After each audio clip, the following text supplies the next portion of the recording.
वाहिगुरु जी का खालसा वाहिगुरु जी की फतेह। परम सन्मानयोग गुरु की साजी नवाजी हुई गुरु रूप गुरु खालसा साध संगत जी सतगुरां दी पावन पवित्र हजूरी च सुभाईमान हो के आप जी अमृतमयी गुरु की बाणी का रस मान रहे हो और सतगुरु कलगीधर पिता जी का पावन पवित्र इतिहास बड़ी श्रद्धा भावना सहित जो महाकवि कविराज भाई संतोख सिंह जी ने लिखिया है पुरातन ग्रंथों के आधार ते और जो पंथक रवायतां हन गुरबाणी है दसम पातशाह जी की ਉਹਦੇ आधार उत्ते ये सारा इतिहास लिखिया है। सतगुरु पातशाह जी ने देखिया कि अपने सिखां उत्ते बड़े जुल्म हो रहे हैं। हिंदू और मुसलमान दोवें ही कौमां खालसे दियां वैरी बन गईयां। मुसलमान हकूमत सी वो तां चाहुंदे नहीं सी कोई दूसरा शस्त्रधारी होवे, कोई राज सत्ता लैण दा चाहवान बने, कोई साडे कोलों ये राज सत्ता खोण दी कोशिश करे। ये गल मुगलों नूं तुर्कां नूं बर्दाश्त नहीं सी और वो ये भी सुपना लैके हिंदुस्तान च आए सन कि सारा हिंदुस्तान इस्लाम दे दायरे च लियाउणा है, सारियां नूं मुसलमान करना है।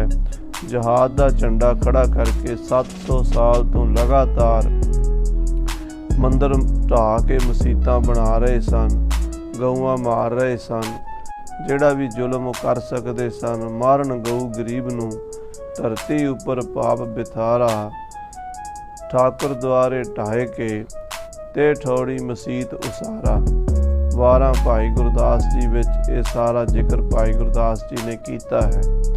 उस देश की मंदहाली विचों ही फिर गुरु नानक देव सच्चे पातशाह का अवतार होया। सर मुहम्मद इकबाल ने बड़े सोहने बचन कहे ने, फिर उठी सदा तौहीद की पंजाब से, हिंद को एक मर्दे कामल ने जगाया ख्वाब से। क्योंकि हिंदू धर्म जिहड़ा सी वो वख-वख शाखावां विच पाट चुका सी और कोई देवी की पूजा कर रहा सी, कोई गणेश की कर रहा सी, कोई कृष्ण भगवान का उपासक सी, कोई रामचंद्र की पूजा कर रहा सी और ये एक दूजी की निंदा करया करते सन। जिहड़े कृष्ण भगवान नूं मनण वाले हन वो श्री रामचंद्र जी ते शरधा नहीं सन रखते, जिहड़े श्री रामचंद्र जी नूं मनण वाले सन वो कृष्ण जी की निंदा कर दिंदे सन। ऐसी मंदहाली हिंदू धर्म की हो चुकी सी। जात पात वर्ण वंड वड्डे छोटे दा वरतारा इसने देश के धर्म नूं बड़ी वड्डी सट मारी सी। उस वेले फिर नीवियां जातां विच महापुरुषां ने जन्म लए।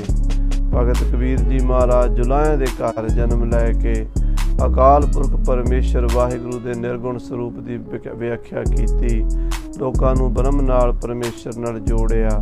भगत रविदास जी महाराज ने चमियार जाति विच जन्म लैके उस अकाल पुरख परमेश्वर की भगती का प्रचार किया। इस तरह नामदेव जी छींबियां की जात विच प्रगट होए ते उन्हां दे विच प्रचार करके उन्होंने सारी दुनिया नूं एक सूत्र च परोण का यतन किया। पंचम पातशाह ने इन्हां सारे महापुरुषों की बाणी नूं श्री गुरु ग्रंथ साहिब च दर्ज करके एकता ते अखंडता का एक निशान साहब चला दिता। ऐसी धर्म की तुजा खड़ी कर दी कि जिथे सारे सांझीवाल सन, सभे सांझीवाल सदायन, तू किसे न दिसै बाहरा जियो। वड्डे छोटे दा गरीब अमीर दा अपने बगाने दा भेद मिटा के आत्मा ते परमात्मा नूं एक करके समाज नूं उच्चा चुकिया।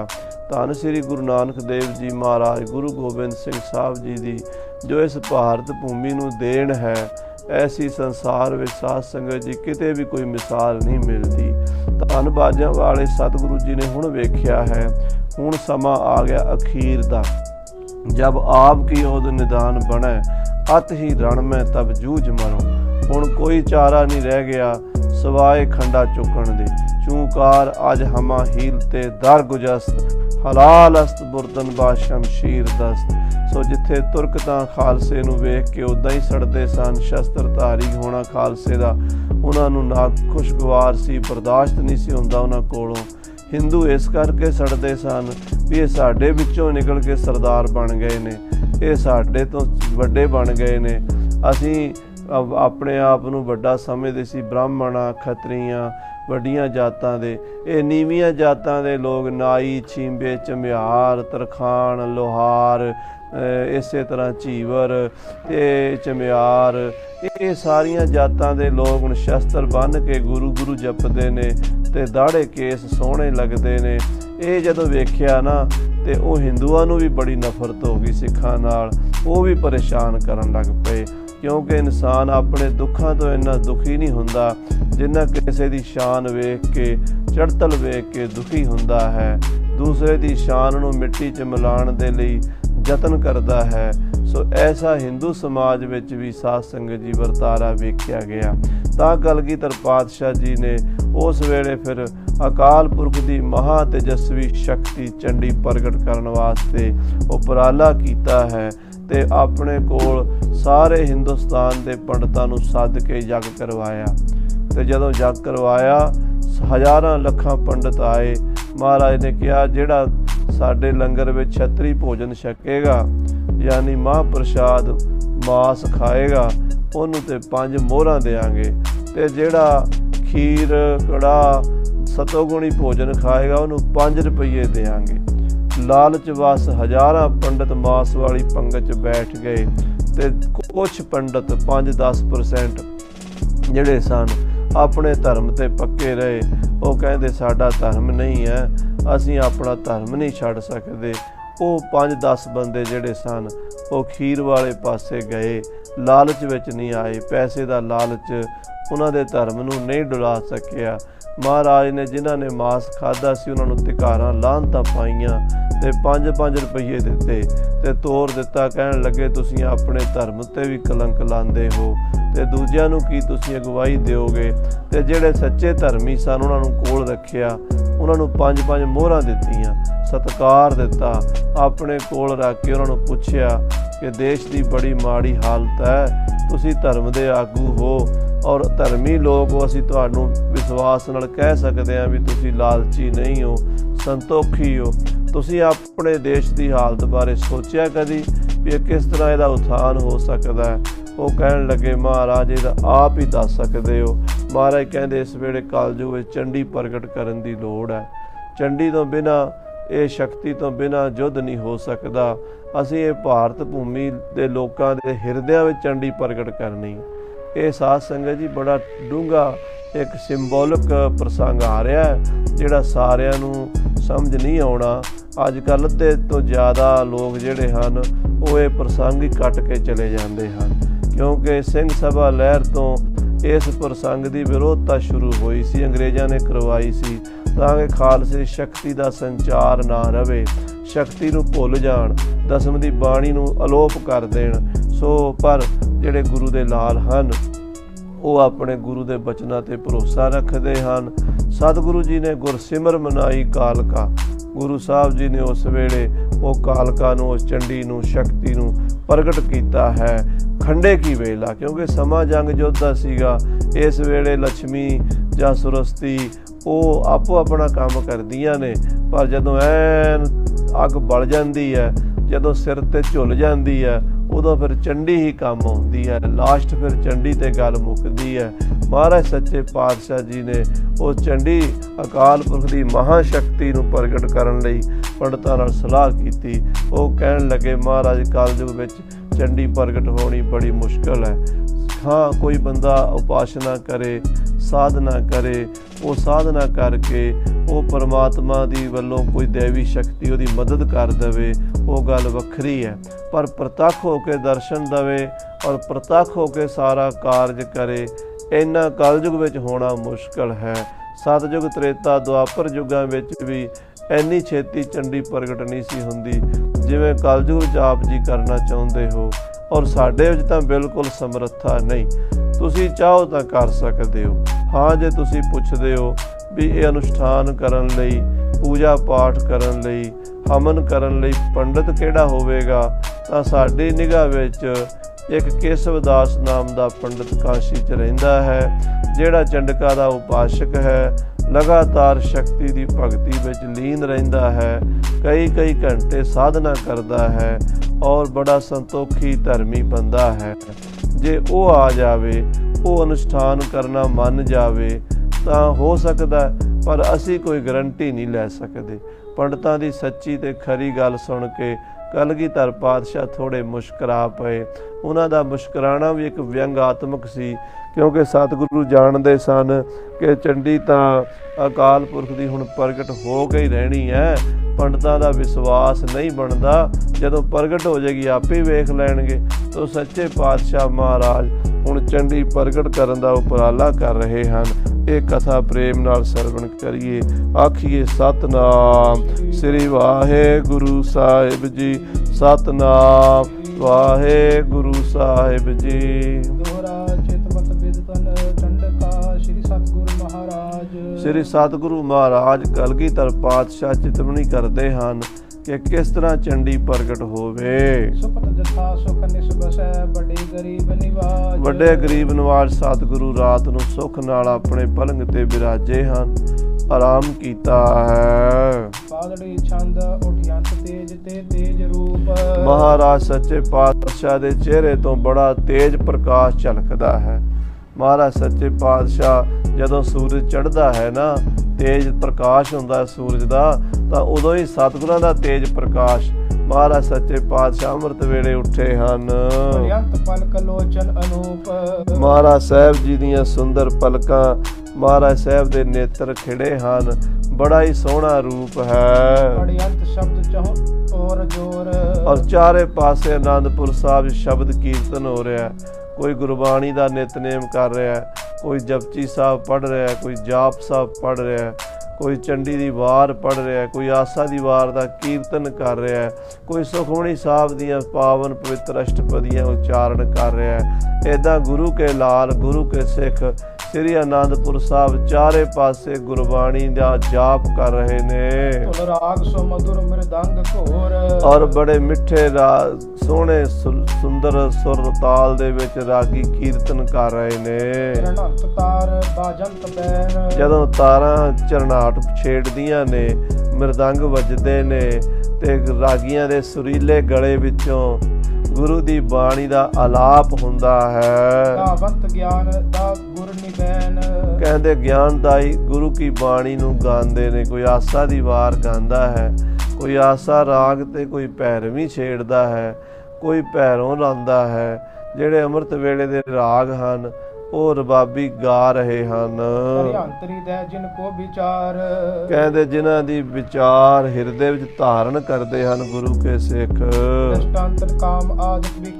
ਤਾਂ ਉਹਨਾਂ ਦੀ ਮਨ ਦੀ ਜਿਹੜੀ ਮਾੜੀ ਬਾਸ਼ਨਾ ਹੈ, ਕਾਮ ਕ੍ਰੋਧ ਲੋਭ ਮੋਹ ਹੰਕਾਰ ਆਦਿਕ ਵਿਕਾਰ ਹਨ, ਉਹ ਅੰਦਰੋਂ ਝੜਨੇ ਸ਼ੁਰੂ ਹੋ ਜਾਂਦੇ ਹਨ।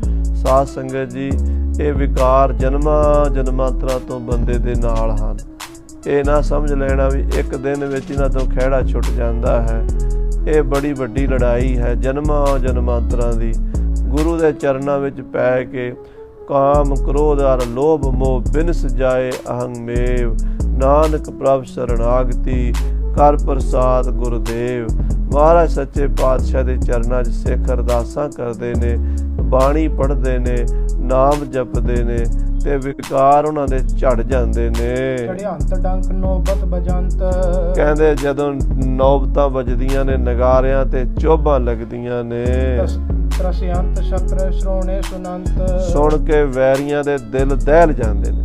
ਜਿੱਥੇ ਗੁਰੂ ਕੀ ਬਾਣੀ ਦਾ ਕੀਰਤਨ ਸੁਣ ਕੇ, ਮਿਰਦੰਗ ਦੀ ਧੁਨੀ ਸੁਣ ਕੇ ਗੁਰੂ ਕੇ ਸਿੱਖਾਂ ਦੇ ਹਿਰਦੇ ਵਿਕਾਸ ਵਿੱਚ ਆ ਜਾਂਦੇ ਨੇ, ਉੱਥੇ ਗੁਰੂ ਘਰ ਦੇ ਨਗਾਰੇ ਵੱਜਦੇ ਵੇਖ ਕੇ ਸ਼ਤਰੂਆਂ ਦੇ ਦਿਲ ਦਹਿਲ ਜਾਂਦੇ ਨੇ। ਗੁਰੂ ਘਰ ਦੇ ਭੱਟ ਤੇ ਨਕੀਬ ਗੁਰੂ ਘਰ ਦਾ ਜਸ ਗਾਉਂਦੇ ਨੇ, ਗੁਰੂ ਦਾ ਪ੍ਰਤਾਪ ਸੁਣਾਉਂਦੇ ਨੇ। ਥਾਂ ਥਾਂ ਤੇ ਕਰਤਾਰ ਕਰਤਾਰ ਹੋ ਰਹੀ ਹੈ, ਅਕਾਲ ਅਕਾਲ ਹੋ ਰਹੀ ਹੈ। ਅਕਾਲ ਦਾ ਜਾਪ ਗੁਰੂ ਕਾ ਖਾਲਸਾ ਕਰਦਾ ਹੈ। ਔਰ ਕਹਿੰਦੇ ਘੜਿਆਲਾਂ ਵੱਜਦੀਆਂ ਨੇ, ਡੰਕੇ ਵੱਜਦੇ ਨੇ, ਸੰਖ ਵੱਜਦੇ ਨੇ, ਨਫੀਰੀਆਂ ਵੱਜਦੀਆਂ ਨੇ, ਸ਼ਹਿਨਾਈਆਂ ਵੱਜਦੀਆਂ ਨੇ, ਤੁਰਰੀਆਂ ਵੱਜਦੀਆਂ ਨੇ, ਗੁਰੂ ਘਰ ਦੇ ਵਿੱਚ ਆਨੰਦ ਦੇ ਵਾਜੇ ਵੱਜਦੇ ਨੇ। ਦਰ ਪੜ੍ਹੈ ਪਾਠ ਕੀਰਤ ਵਿਸਾਲ। ਗੁਰੂ ਘਰ ਦੇ ਕੀਰਤਨੀਏ ਬੜੀ ਸੁਰੀਲੀ ਆਵਾਜ਼ ਵਿੱਚ ਗੁਰੂ ਦਾ ਕੀਰਤਨ ਕਰਦੇ ਨੇ ਤੇ ਭੱਟ ਸਵਈਏ ਉਚਾਰਨ ਕਰਦੇ ਨੇ, ਕਵਿਤ ਸੁਣਾਉਂਦੇ ਨੇ, ਗੁਰੂ ਘਰ ਦੀ ਮਹਿਮਾ ਦਾ ਬਿਆਨ ਕਰਦੇ ਨੇ। ਭਜੰਤ ਸੰਖ ਤੁਰਰੀ ਅਨੇਕ। ਸੰਖ ਵੱਜਦੇ ਨੇ, ਤੁਰਰੀਆਂ ਵੱਜਦੀਆਂ ਨੇ ਗੁਰੂ ਘਰ ਦੇ ਵਿੱਚ। ਉਠਤ ਸਿੱਖ ਧਾਰਤ ਵਿਵੇਕ। ਜਿਉਂ ਹੀ ਉਹਨਾਂ ਆਵਾਜ਼ਾਂ ਦੀ ਆਵਾਜ਼ ਸੁੱਤੇ ਪਏ ਸਿੱਖਾਂ ਦੇ ਕੰਨਾਂ 'ਚ ਪੈਂਦੀ ਹੈ, ਉਹ ਆਪਣਾ ਬਿਸਤਰਾ ਛੱਡ ਕੇ ਛਾਲ ਮਾਰ ਕੇ ਉੱਠਦੇ ਨੇ, ਵਿਚਾਰ ਕਰਦੇ ਨੇ ਅੰਮ੍ਰਿਤ ਵੇਲਾ ਹੋ ਗਿਆ, ਖੁੰਝ ਨਾ ਜਾਵੇ। ਕਿਉਂਕਿ ਪੁਰਾਤਨ ਸਿੱਖਾਂ ਵਿੱਚ ਅੰਮ੍ਰਿਤ ਵੇਲੇ ਦਾ ਜੇ ਨਾ ਕੋਈ ਜਾਗਦਾ ਸੀ ਨਾ ਤੇ ਉਹ ਬੜਾ ਆਪਣੇ ਆਪ ਨੂੰ ਮਹਿਸੂਸ ਕਰਦਾ ਸੀ ਕਿ ਮੇਰੇ ਤੋਂ ਬੜੀ ਵੱਡੀ ਭੁੱਲ ਹੋ ਗਈ ਹੈ। ਕਹਿੰਦੇ ਅੱਜ ਨਾ ਸੁੱਤੀ ਕੰਤ ਸਿਓ ਅੰਗ ਮੁੜੇ ਮੁੜ ਜਾਏ, ਜਾਏ ਪੁੱਛੋ ਡੋਹਾਗਣੀ ਤੁਮ ਕਿਉਂ ਰਹਿਣ ਵਿਹਾਏ। ਅੱਜ ਅੰਮ੍ਰਿਤ ਵੇਲਾ ਨਹੀਂ ਸਾਂਭਿਆ, ਅੱਜ ਬਾਣੀ ਨਹੀਂ ਪੜ੍ਹੀ, ਅੱਜ ਨਾਮ ਨਹੀਂ ਜਪਿਆ। ਇਉਂ ਗੁਰੂ ਕੇ ਸਿੱਖ ਸੋਚਾਂ 'ਚ ਪੈ ਜਾਂਦੇ ਸਨ। ਇਹ ਵਿਚਾਰ ਕਰਕੇ ਵੀ ਸਵੇਰੇ ਉੱਠਣਾ ਹੀ ਉੱਠਣਾ ਹੈ, ਹਰ ਹਾਲਤ ਵਿੱਚ ਉੱਠ ਕੇ ਇਸ਼ਨਾਨ ਕਰਦੇ ਸਨ। ਮੰਗਲ ਮਹਾਨ ਮੰਦਰ ਸੁਪੌਰ। ਗੁਰੂ ਘਰ ਦੇ ਦਰਵਾਜ਼ੇ ਅੱਗੇ ਬੜੇ ਮੰਗਲਮਈ ਬਾਜੇ ਵੱਜ ਰਹੇ ਹਨ। ਜਾਗੰਤ ਨੀਂਦ ਹਿੰਦਵਾਨ ਮੋਰ। ਕਹਿੰਦੇ ਹਿੰਦੂਆਂ ਦੇ ਸ਼੍ਰੋਮਣੀ ਮਹਾਰਾਜ ਕਲਗੀਧਰ ਪਾਤਸ਼ਾਹ ਗੁਰੂ ਗੋਬਿੰਦ ਸਿੰਘ ਸਾਹਿਬ ਜੀ, ਜਿਨ੍ਹਾਂ ਹਿੰਦੂ ਧਰਮ ਦੀ ਰਾਖੀ ਕਰਨੀ ਹੈ, ਕਿਉਂਕਿ ਸ਼੍ਰੋਮਣੀ ਉਹੀ ਹੁੰਦਾ ਜਿਹੜਾ ਉਹਨਾਂ ਦੇ ਬਾਗ ਬਗੀਚੇ ਨੂੰ ਬਚਾਵੇ। ਜੇ ਸਾਧ ਸੰਗਤ ਜੀ ਅੱਜ ਹਿੰਦੂਆਂ ਦਾ ਕੋਈ ਹੋਰ ਆਗੂ ਬਣਿਆ ਫਿਰਦਾ ਤਾਂ ਹਿੰਦੂਆਂ ਨੂੰ ਸੋਚ ਲੈਣਾ ਚਾਹੀਦਾ ਕਿ ਇਸ ਸਮੇਂ ਵਿੱਚ ਔਰੰਗਜ਼ੇਬ ਦੇ ਸਮੇਂ 'ਚ ਸਾਡਾ ਕੋਈ ਆਗੂ ਨਹੀਂ ਸੀ ਬਣਿਆ, ਕਿਸੇ ਨੇ ਸਾਡੀ ਬਾਂਹ ਨਹੀਂ ਸੀ ਫੜੀ। ਉਸ ਵੇਲੇ ਸਾਡਾ ਆਗੂ ਬਣਿਆ ਸੀ ਕਲਗੀਆਂ ਵਾਲਾ, ਬਾਜਾਂ ਵਾਲਾ। ਤੇ ਅੱਜ ਵੀ ਸਾਡੇ ਭਾਰਤ ਦਾ ਸਾਧ ਸੰਗਤ ਜੀ ਜੇ ਕੋਈ ਰਾਸ਼ਟਰ ਪਿਤਾ ਹੋਣਾ ਚਾਹੀਦਾ ਤਾਂ ਉਹ ਸਾਹਿਬ ਸ੍ਰੀ ਗੁਰੂ ਗੋਬਿੰਦ ਸਿੰਘ ਸਾਹਿਬ ਮਹਾਰਾਜ ਕਲਗੀਆਂ ਵਾਲਾ ਹੀ ਹੋਣਾ ਚਾਹੀਦਾ। ਬੋਲੇ ਸੋ ਨਿਹਾਲ। ਸਤਿ ਸ੍ਰੀ ਅਕਾਲ। ਕਹਿੰਦੇ ਅੱਜ ਸੱਚੇ ਪਾਤਸ਼ਾਹ ਵੀ ਅੰਮ੍ਰਿਤ ਵੇਲੇ ਜਾਗਦੇ ਹਨ। ਇਸ ਕਾਲ ਅਲੰਕ੍ਰਿਤ ਆਏ ਦਾਸ। ਮਹਾਰਾਜ ਸੱਚੇ ਪਾਤਸ਼ਾਹ ਜੀ ਦੇ ਚਰਨਾਂ ਵਿੱਚ ਬੜੇ ਸੁੰਦਰ ਸੋਹਣੇ ਦਸਤਾਰੇ ਸਜਾ ਕੇ ਮਹਾਰਾਜ ਦੇ ਸੇਵਾਦਾਰ ਆਏ ਹਨ। ਸਾਤ ਕੁੰਭ ਕੋ ਕੁੰਭ ਪਾਸ। ਕਹਿੰਦੇ ਉਹਨਾਂ ਨੇ ਬੜੇ ਸੋਹਣੇ 7 ਘੜੇ ਲਿਆਂਦੇ ਹਨ, ਬੜੇ ਸੁੰਦਰ। ਅਦ ਕੈ ਸੁਗੰਧ ਮਹਿਕਾਰ ਸੰਗ। ਔਰ ਬੜੀਆਂ ਸੁਗੰਧੀਆਂ, ਕਿਸੇ 'ਚ ਗੁਲਾਬ ਜਲ ਹੈ, ਕਿਸੇ 'ਚ ਕੇਵੜਾ ਹੈ, ਕਿਸੇ 'ਚ ਮੁਸ਼ਕ ਪੂਰ ਘੋਲਿਆ ਹੋਇਆ ਹੈ। ਬੜੀਆਂ ਸੁਗੰਧੀ ਵਾਲੀਆਂ 7 ਘੜੇ ਭਰ ਕੇ ਲਿਆਂਦੇ ਹਨ। ਉਹ ਰਗੜ ਬਿਦਾਮਨ ਸਹਿਤ ਭੰਗ। ਤੇ ਸਾਧ ਸੰਗਤ ਜੀ ਰਗੜੇ ਲੱਗੇ ਹਨ ਦੇਗਾਂ ਦੇ, 5 ਪੱਤੇ ਦੇਗ ਦੇ ਪਾ ਕੇ ਨਾਲ ਵਿੱਚ ਸ਼ਰਦਾਈ ਬਣਾ ਕੇ ਚੰਗੀ ਮਹਾਰਾਜ ਸੱਚੇ ਪਾਤਸ਼ਾਹ ਜੀ ਨੂੰ ਰਗੜਾ ਛਕਾਇਆ ਹੈ। ਏਲਾ ਲਵੰਗ ਮਿਰਚਾਂ ਨਿਕਾਰ। ਇਲਾਇਚੀਆਂ, ਏਲਾ ਕਹਿੰਦੇ ਇਲਾਇਚੀ ਨੂੰ ਔਰ ਲਵੰਗ ਕਹਿੰਦੇ ਲੌਂਗਾਂ ਨੂੰ, ਤੇ ਕਾਲੀਆਂ ਮਿਰਚਾਂ ਜਾਂ ਭੂਰੀਆਂ ਮਿਰਚਾਂ ਜਿਹੜੀਆਂ ਛੋਟੀਆਂ ਹੁੰਦੀਆਂ ਦੇਗ 'ਚ ਪਾਈਆਂ ਜਾਂਦੀਆਂ, ਉਹ ਕਾਲੀਆਂ ਮਿਰਚਾਂ ਔਰ ਸਾਧ ਸੰਗਤ ਜੀ ਇਲਾਚੀਆਂ, ਖਸਖਸ, ਬਦਾਮ, ਇਦਾਂ ਦੇ ਬੜੇ ਸੋਹਣੇ ਵਧੀਆ ਪਦਾਰਥ ਰਗੜ ਕੇ ਮੇਲਿਓ ਗੁਲਾਬ ਵਿੱਚ ਸਰਦ ਬਾਰ। ਤੇ ਗੁਲਾਬ ਜਲ ਠੰਡਾ ਵਿੱਚ ਪਾਇਆ ਹੈ। ਐਸੀ ਸੁੰਦਰ ਸ਼ਰਦਾਈ ਕੇਸਰ ਵੀ ਪਾ ਲੈਂਦੇ ਸਨ। ਵਧੀਆ ਵਧੀਆ ਪਦਾਰਥ ਪਾ ਕੇ ਸਤਿਗੁਰਾਂ ਵਾਸਤੇ ਦੇਗ ਦਾ ਰਗੜਾ ਲੱਗਦਾ ਹੈ। ਜੁਤ ਛਤਰ ਧਾਰ ਸਤਿਗੁਰ ਛਕਾਏ। ਸਤਿਗੁਰੂ ਛਤਰ ਧਾਰੇ ਸਮੇਤ ਦੇਗ ਦਾ ਬਾਟਾ ਛਕਦੇ ਹਨ। ਸੋਚ ਨਾਨ ਕਰਕੇ ਬਣਾਏ। ਫਿਰ ਅੰਮ੍ਰਿਤ ਵੇਲੇ ਛਕ ਕੇ 3 ਵਜੇ ਅੱਜ ਵੀ ਸੱਚਖੰਡ ਸ੍ਰੀ ਹਜੂਰ ਸਾਹਿਬ ਪੁਰਾਤਨ ਮਰਜ਼ਾਦਾ ਕਾਇਮ ਹੈ। ਬਾਕੀ ਤਾਂ ਮਲੇਸ਼ੀਆ ਨੇ ਸਾਰੀ ਮਰਜ਼ਾਦਾ ਲੋਪ ਕਰਤੀ ਸਾਧ ਸੰਗਤ ਜੀ, ਪਰ ਜਿਹੜੀ ਮਰਜ਼ਾਦਾ ਸੱਚਖੰਡ ਹੈ ਇਹ ਕਲਗੀਧਰ ਪਾਤਸ਼ਾਹ ਦੀ ਪੁਰਾਤਨ ਮਰਜ਼ਾਦਾ। ਔਰ ਕੱਲੇ ਸੂਰਜ ਪ੍ਰਕਾਸ਼ ਵਿੱਚ ਨਹੀਂ, ਕੇਸਰ ਸਿੰਘ ਛਿੱਬਰ ਦੇ ਬੰਸਾਵਲੀ ਨਾਮੇ 'ਚ ਵੀ ਇਹਦਾ ਜ਼ਿਕਰ ਮਿਲਦਾ ਹੈ। ਕੋਇਰ ਸਿੰਘ ਦੇ ਗੁਰਬਿਲਾਸ ਵਿੱਚ ਵੀ ਇਹਦਾ ਜ਼ਿਕਰ ਮਿਲਦਾ ਹੈ। ਭਾਈ ਸੁੱਖਾ ਸਿੰਘ ਦੇ ਗੁਰਬਿਲਾਸ ਵਿੱਚ ਵੀ ਇਹਦਾ ਜ਼ਿਕਰ ਮਿਲਦਾ ਹੈ। ਭਾਈ ਰਤਨ ਸਿੰਘ ਜੀ ਭੰਗੂ ਦੇ ਪੰਥ ਪ੍ਰਕਾਸ਼ ਵਿੱਚ ਵੀ ਇਹਦਾ ਜ਼ਿਕਰ ਮਿਲਦਾ ਹੈ। ਗਿਆਨੀ ਗਿਆਨ ਸਿੰਘ ਜੀ ਦੇ ਪੰਥ ਪ੍ਰਕਾਸ਼ ਵਿੱਚ ਵੀ ਇਹਦਾ ਜ਼ਿਕਰ ਮਿਲਦਾ ਹੈ। ਇਸ ਤੋਂ ਇਲਾਵਾ ਹੋਰ ਵੀ ਜਿਹੜੇ ਪ੍ਰਾਚੀਨ ਗ੍ਰੰਥ ਹਨ ਉਹਨਾਂ ਸਾਰਿਆਂ ਵਿੱਚ ਇਸ ਗੱਲ ਦਾ ਜ਼ਿਕਰ ਮਿਲਦਾ। ਅੰਮ੍ਰਿਤ ਵੇਲੇ ਗੁਰੂ ਕੇ ਸਿੱਖ ਮਹਾਰਾਜ ਨੂੰ ਸ਼ਰਦਾਈਆਂ ਛਕਾਇਆ ਕਰਦੇ, ਠੰਡੀਆਂ ਦੇਗਾਂ ਛਕ ਕੇ ਫਿਰ ਮਹਾਰਾਜ ਸ਼ੌਚਾਚਾਰ ਨੂੰ ਜਾਂਦੇ, ਇਸ਼ਨਾਨ ਕਰਦੇ ਤੇ ਫਿਰ ਆਪਣੇ ਧਿਆਨ ਵਿੱਚ ਅਹੰ ਬ੍ਰਹਮਅਸਮੀ ਆਤਮਾ ਪ੍ਰਮਾਤਮਾ ਨੂੰ ਇੱਕ-ਮਿਕ ਕਰਕੇ ਧਿਆਨ ਵਿੱਚ ਮਗਨ ਹੋ ਕੇ ਸਤਿਗੁਰੂ ਜੀ ਬੈਠ ਜਾਂਦੇ। ਲਗਭਗ 3 ਘੰਟੇ ਸਮਾਧੀ ਸਥਿਤ ਰਹਿੰਦੇ। ਜਿਉਂ ਹੀ ਸੂਰਜ ਦੀ ਪਹਿਲੀ ਕਿਰਨ ਧਰਤੀ ਤੇ ਪੈਂਦੀ, ਸਤਿਗੁਰੂ ਨੇਤਰ ਖੋਲਦੇ, ਫਿਰ ਆਪਣੇ ਰਾਜਸੀ ਬਸਤਰ ਸ਼ਸਤਰ ਕਲਗੀਆਂ ਤੋੜੇ ਸਜਾ ਕੇ ਦਰਬਾਰ 'ਚ ਸੰਗਤਾਂ ਨੂੰ ਦਰਸ਼ਨ ਦਿੰਦੇ। ਤੇ ਫਿਰ ਸਤਿਗੁਰੂ ਦੁਪਹਿਰ ਨੂੰ ਘੜੀ ਆਰਾਮ ਕਰਕੇ ਫਿਰ ਸਤਿਗੁਰੂ ਜੀ ਦੇਗ ਪਾਣੀ ਛਕ ਕੇ ਸ਼ਾਮ ਦਾ ਦੀਵਾਨ ਲਾਉਂਦੇ। ਜੇ ਸ਼ਿਕਾਰ ਨੂੰ ਜਾਣਾ ਹੁੰਦਾ ਤੇ ਫਿਰ ਸ਼ਿਕਾਰ ਖੇਡ ਕੇ ਆ ਕੇ ਰਹਿ ਰਾਸ ਸੁਣ ਕੇ ਸੁੱਖ ਲੈਂਦੇ। ਇਸ ਤਰ੍ਹਾਂ ਮਹਾਰਾਜ ਦੀ ਮਰਜ਼ਾਦਾ ਹੁੰਦੀ ਹੈ ਸਾਰੇ ਗ੍ਰੰਥਾਂ ਵਿੱਚ। ਸੋ ਅੱਜ ਵੀ ਸਤਿਗੁਰੂ ਅੰਮ੍ਰਿਤ ਵੇਲੇ ਉੱਠੇ ਹਨ। ਦੇਗੀਏ ਸਿੰਘ ਨੇ ਦੇਗ ਛਕਾਈ ਹੈ। ਬਹੁ ਦੂਰ ਦੇਸ਼ ਕੇ ਬਸਤਰ ਆਏ। ਔਰ ਬਹੁਤ ਦੂਰ ਦੇਸ਼ਾਂ ਤੋਂ ਕੀਮਤੀ ਕੱਪੜੇ ਆਏ ਹੋਏ ਨੇ ਮਹਾਰਾਜ ਵਾਸਤੇ। ਹਜ਼ਾਰਾਂ ਰੁਪਇਆਂ ਦੇ ਚੋਲੇ ਸਨ ਜਿਹੜੇ ਸਤਿਗੁਰੂ ਜੀ ਪਹਿਨਿਆ ਕਰਦੇ ਸਨ, ਸੂਖਮ ਵਿਸ਼ਾਲ ਮੁੱਲ ਕੋ ਮੰਗਾਏ। ਜਿਨ੍ਹਾਂ ਦਾ ਬੜਾ ਹੀ ਮਹਿੰਗਾ ਮੁੱਲ ਹੈ। ਬੜੇ ਸੂਖਮ ਬਰੀਕ ਕੱਪੜੇ ਦੇ ਬਣੇ ਹੋਏ, ਕੋਈ ਰੇਸ਼ਮ ਦੇ, ਪਸ਼ਮੀਨੇ ਦੇ, ਕੋਈ ਸਾਧ ਸੰਗਤ ਜੀ ਬਹੁਤ ਕੀਮਤੀ ਤੋਂ ਕੀਮਤੀ ਬਸਤਰ ਜਿਹੜੇ ਹਨ ਜਰੀ ਬਾਦਲੇ ਦੇ, ਉਹ ਸਤਿਗੁਰੂ ਜੀ ਦੇ ਵਾਸਤੇ ਚੋਲੇ ਤਿਆਰ ਕਰਕੇ ਰੱਖੇ ਹੋਏ ਹਨ ਜੋ ਸਤਿਗੁਰੂ ਜੀ ਨੇ ਪਹਿਨੇ ਹਨ। ਕੋਸ਼ਿਸ਼ ਨਵੀਨ ਪਹਿਰੇ ਪ੍ਰਭਾਤ। ਅੰਮ੍ਰਿਤ ਵੇਲੇ ਮਹਾਰਾਜ ਨਵਾਂ ਚੋਲਾ ਪਹਿਨਿਆ, ਨਵਾਂ ਹੀ ਦੁਮਾਲਾ ਸਜਾਇਆ, ਨਵਾਂ ਹੀ ਕਮਰ ਕਸਾ, ਨਵਾਂ ਹੀ ਹਜੂਰੀਆ ਸਜਾਇਆ ਹੈ। ਅਲੰਕਾਰ ਸ਼ੋਭੰਤ ਗਾਤ। ਫਿਰ ਬੜੇ ਸੋਹਣੇ ਕੱਪੜੇ ਤੇ ਗਹਿਣੇ ਵੀ ਪਹਿਨੇ ਹਨ। ਗਹਿਣੇ ਵੀ ਸਾਧ ਸੰਗਤ ਜੀ ਰਾਜਸੀ ਠਾਠ ਹੈ। ਅੱਜ ਕੱਲ੍ਹ ਕਿਸੇ ਗੁਰਸਿੱਖ ਨੂੰ ਕਹਿ ਦਿਓ, ਕਹੇਗਾ ਜੀ ਗਹਿਣੇ ਤਾਂ ਮਨਮਤ ਹੈ, ਬਾਹਮਣਵਾਦ ਹੈ। ਪਤਾ ਨਹੀਂ ਇਹ ਬਾਹਮਣਵਾਦ ਦਾ ਲਕਬ ਕਦੋਂ ਅਸੀਂ ਹਟਾਂਗੇ ਲਾਣਾ ਹਰ ਚੀਜ਼ ਦੇ ਉੱਤੇ। ਪਤਾ ਇਹ ਪੁੱਛ ਵੀ ਲਓ ਵੀ ਬਾਹਮਣਵਾਦ ਹੁੰਦਾ ਕੀ ਹੈ, ਕੋਈ ਪਤਾ ਨਹੀਂ। ਬਸ ਐਵੇਂ ਹੀ ਤੋਪ ਦਾ ਗੋਲਾ ਦਾਗ ਦੇਣਾ ਬਿਨਾਂ ਸੋਚੇ ਵਿਚਾਰੇ। ਸੱਚੇ ਪਾਤਸ਼ਾਹ ਮਹਾਰਾਜ ਬਾਦਸ਼ਾਹ ਹਨ ਨਾ। ਰਾਜਾਨ ਰਾਜ ਭਾਨਾਨ ਪਾਨ ਦੇ ਵਾਣ ਦੇ ਮਹਾਨ। ਰਾਜਿਆਂ ਦੇ ਰਾਜੇ ਮਹਾਰਾਜਿਆਂ ਦੇ ਮਹਾਰਾਜੇ ਹਨ।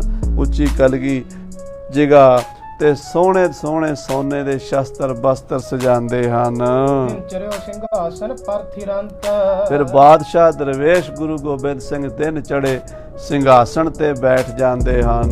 ਜਿਤ ਬਸਤਰ ਸ਼ਸਤਰ ਅਤਿਸ਼ੈ ਸੁਭੰਤ। ਬਸਤਰਾਂ ਤੇ ਸ਼ਸਤਰਾਂ ਨਾਲ ਮਹਾਰਾਜ ਬਹੁਤ ਜ਼ਿਆਦਾ ਸੋਹਣੇ ਲੱਗਦੇ ਹਨ, ਬਹੁਤ ਜ਼ਿਆਦਾ ਸੋਭਾ ਪਾਉਂਦੇ ਹਨ। ਸਭ ਏਕ ਸਿੱਖ ਗੁਰ ਨਿਕਟ ਆਏ। ਜਦੋਂ ਅੱਜ ਪਾਤਸ਼ਾਹ ਇਸ ਤਰ੍ਹਾਂ ਸਜੇ ਧਜੇ ਹੋਏ ਕਲਗੀਆਂ ਤੋੜਿਆਂ ਨਾਲ ਸੋਭਾ ਪਾ ਰਹੇ ਸਨ, ਤਖਤ ਤੇ ਬੈਠੇ ਹੋਏ ਸਨ, ਉਸ ਵੇਲੇ ਇੱਕ ਸਿੱਖ ਆਇਆ ਹੈ। ਕਰ ਜੋਰ ਅਰਜ ਐਸੇ ਸੁਨਾਏ। ਸਤਿਗੁਰਾਂ ਦੇ ਚਰਨਾਂ 'ਚ ਉਸ ਸਿੱਖ ਨੇ ਹੱਥ ਜੋੜ ਕੇ ਇਸ ਤਰ੍ਹਾਂ ਬੇਨਤੀ ਕੀਤੀ ਹੈ। ਗੁਰ ਪਾਤਸ਼ਾਹ ਦਿੱਜੈ ਸਰਾਹੇ।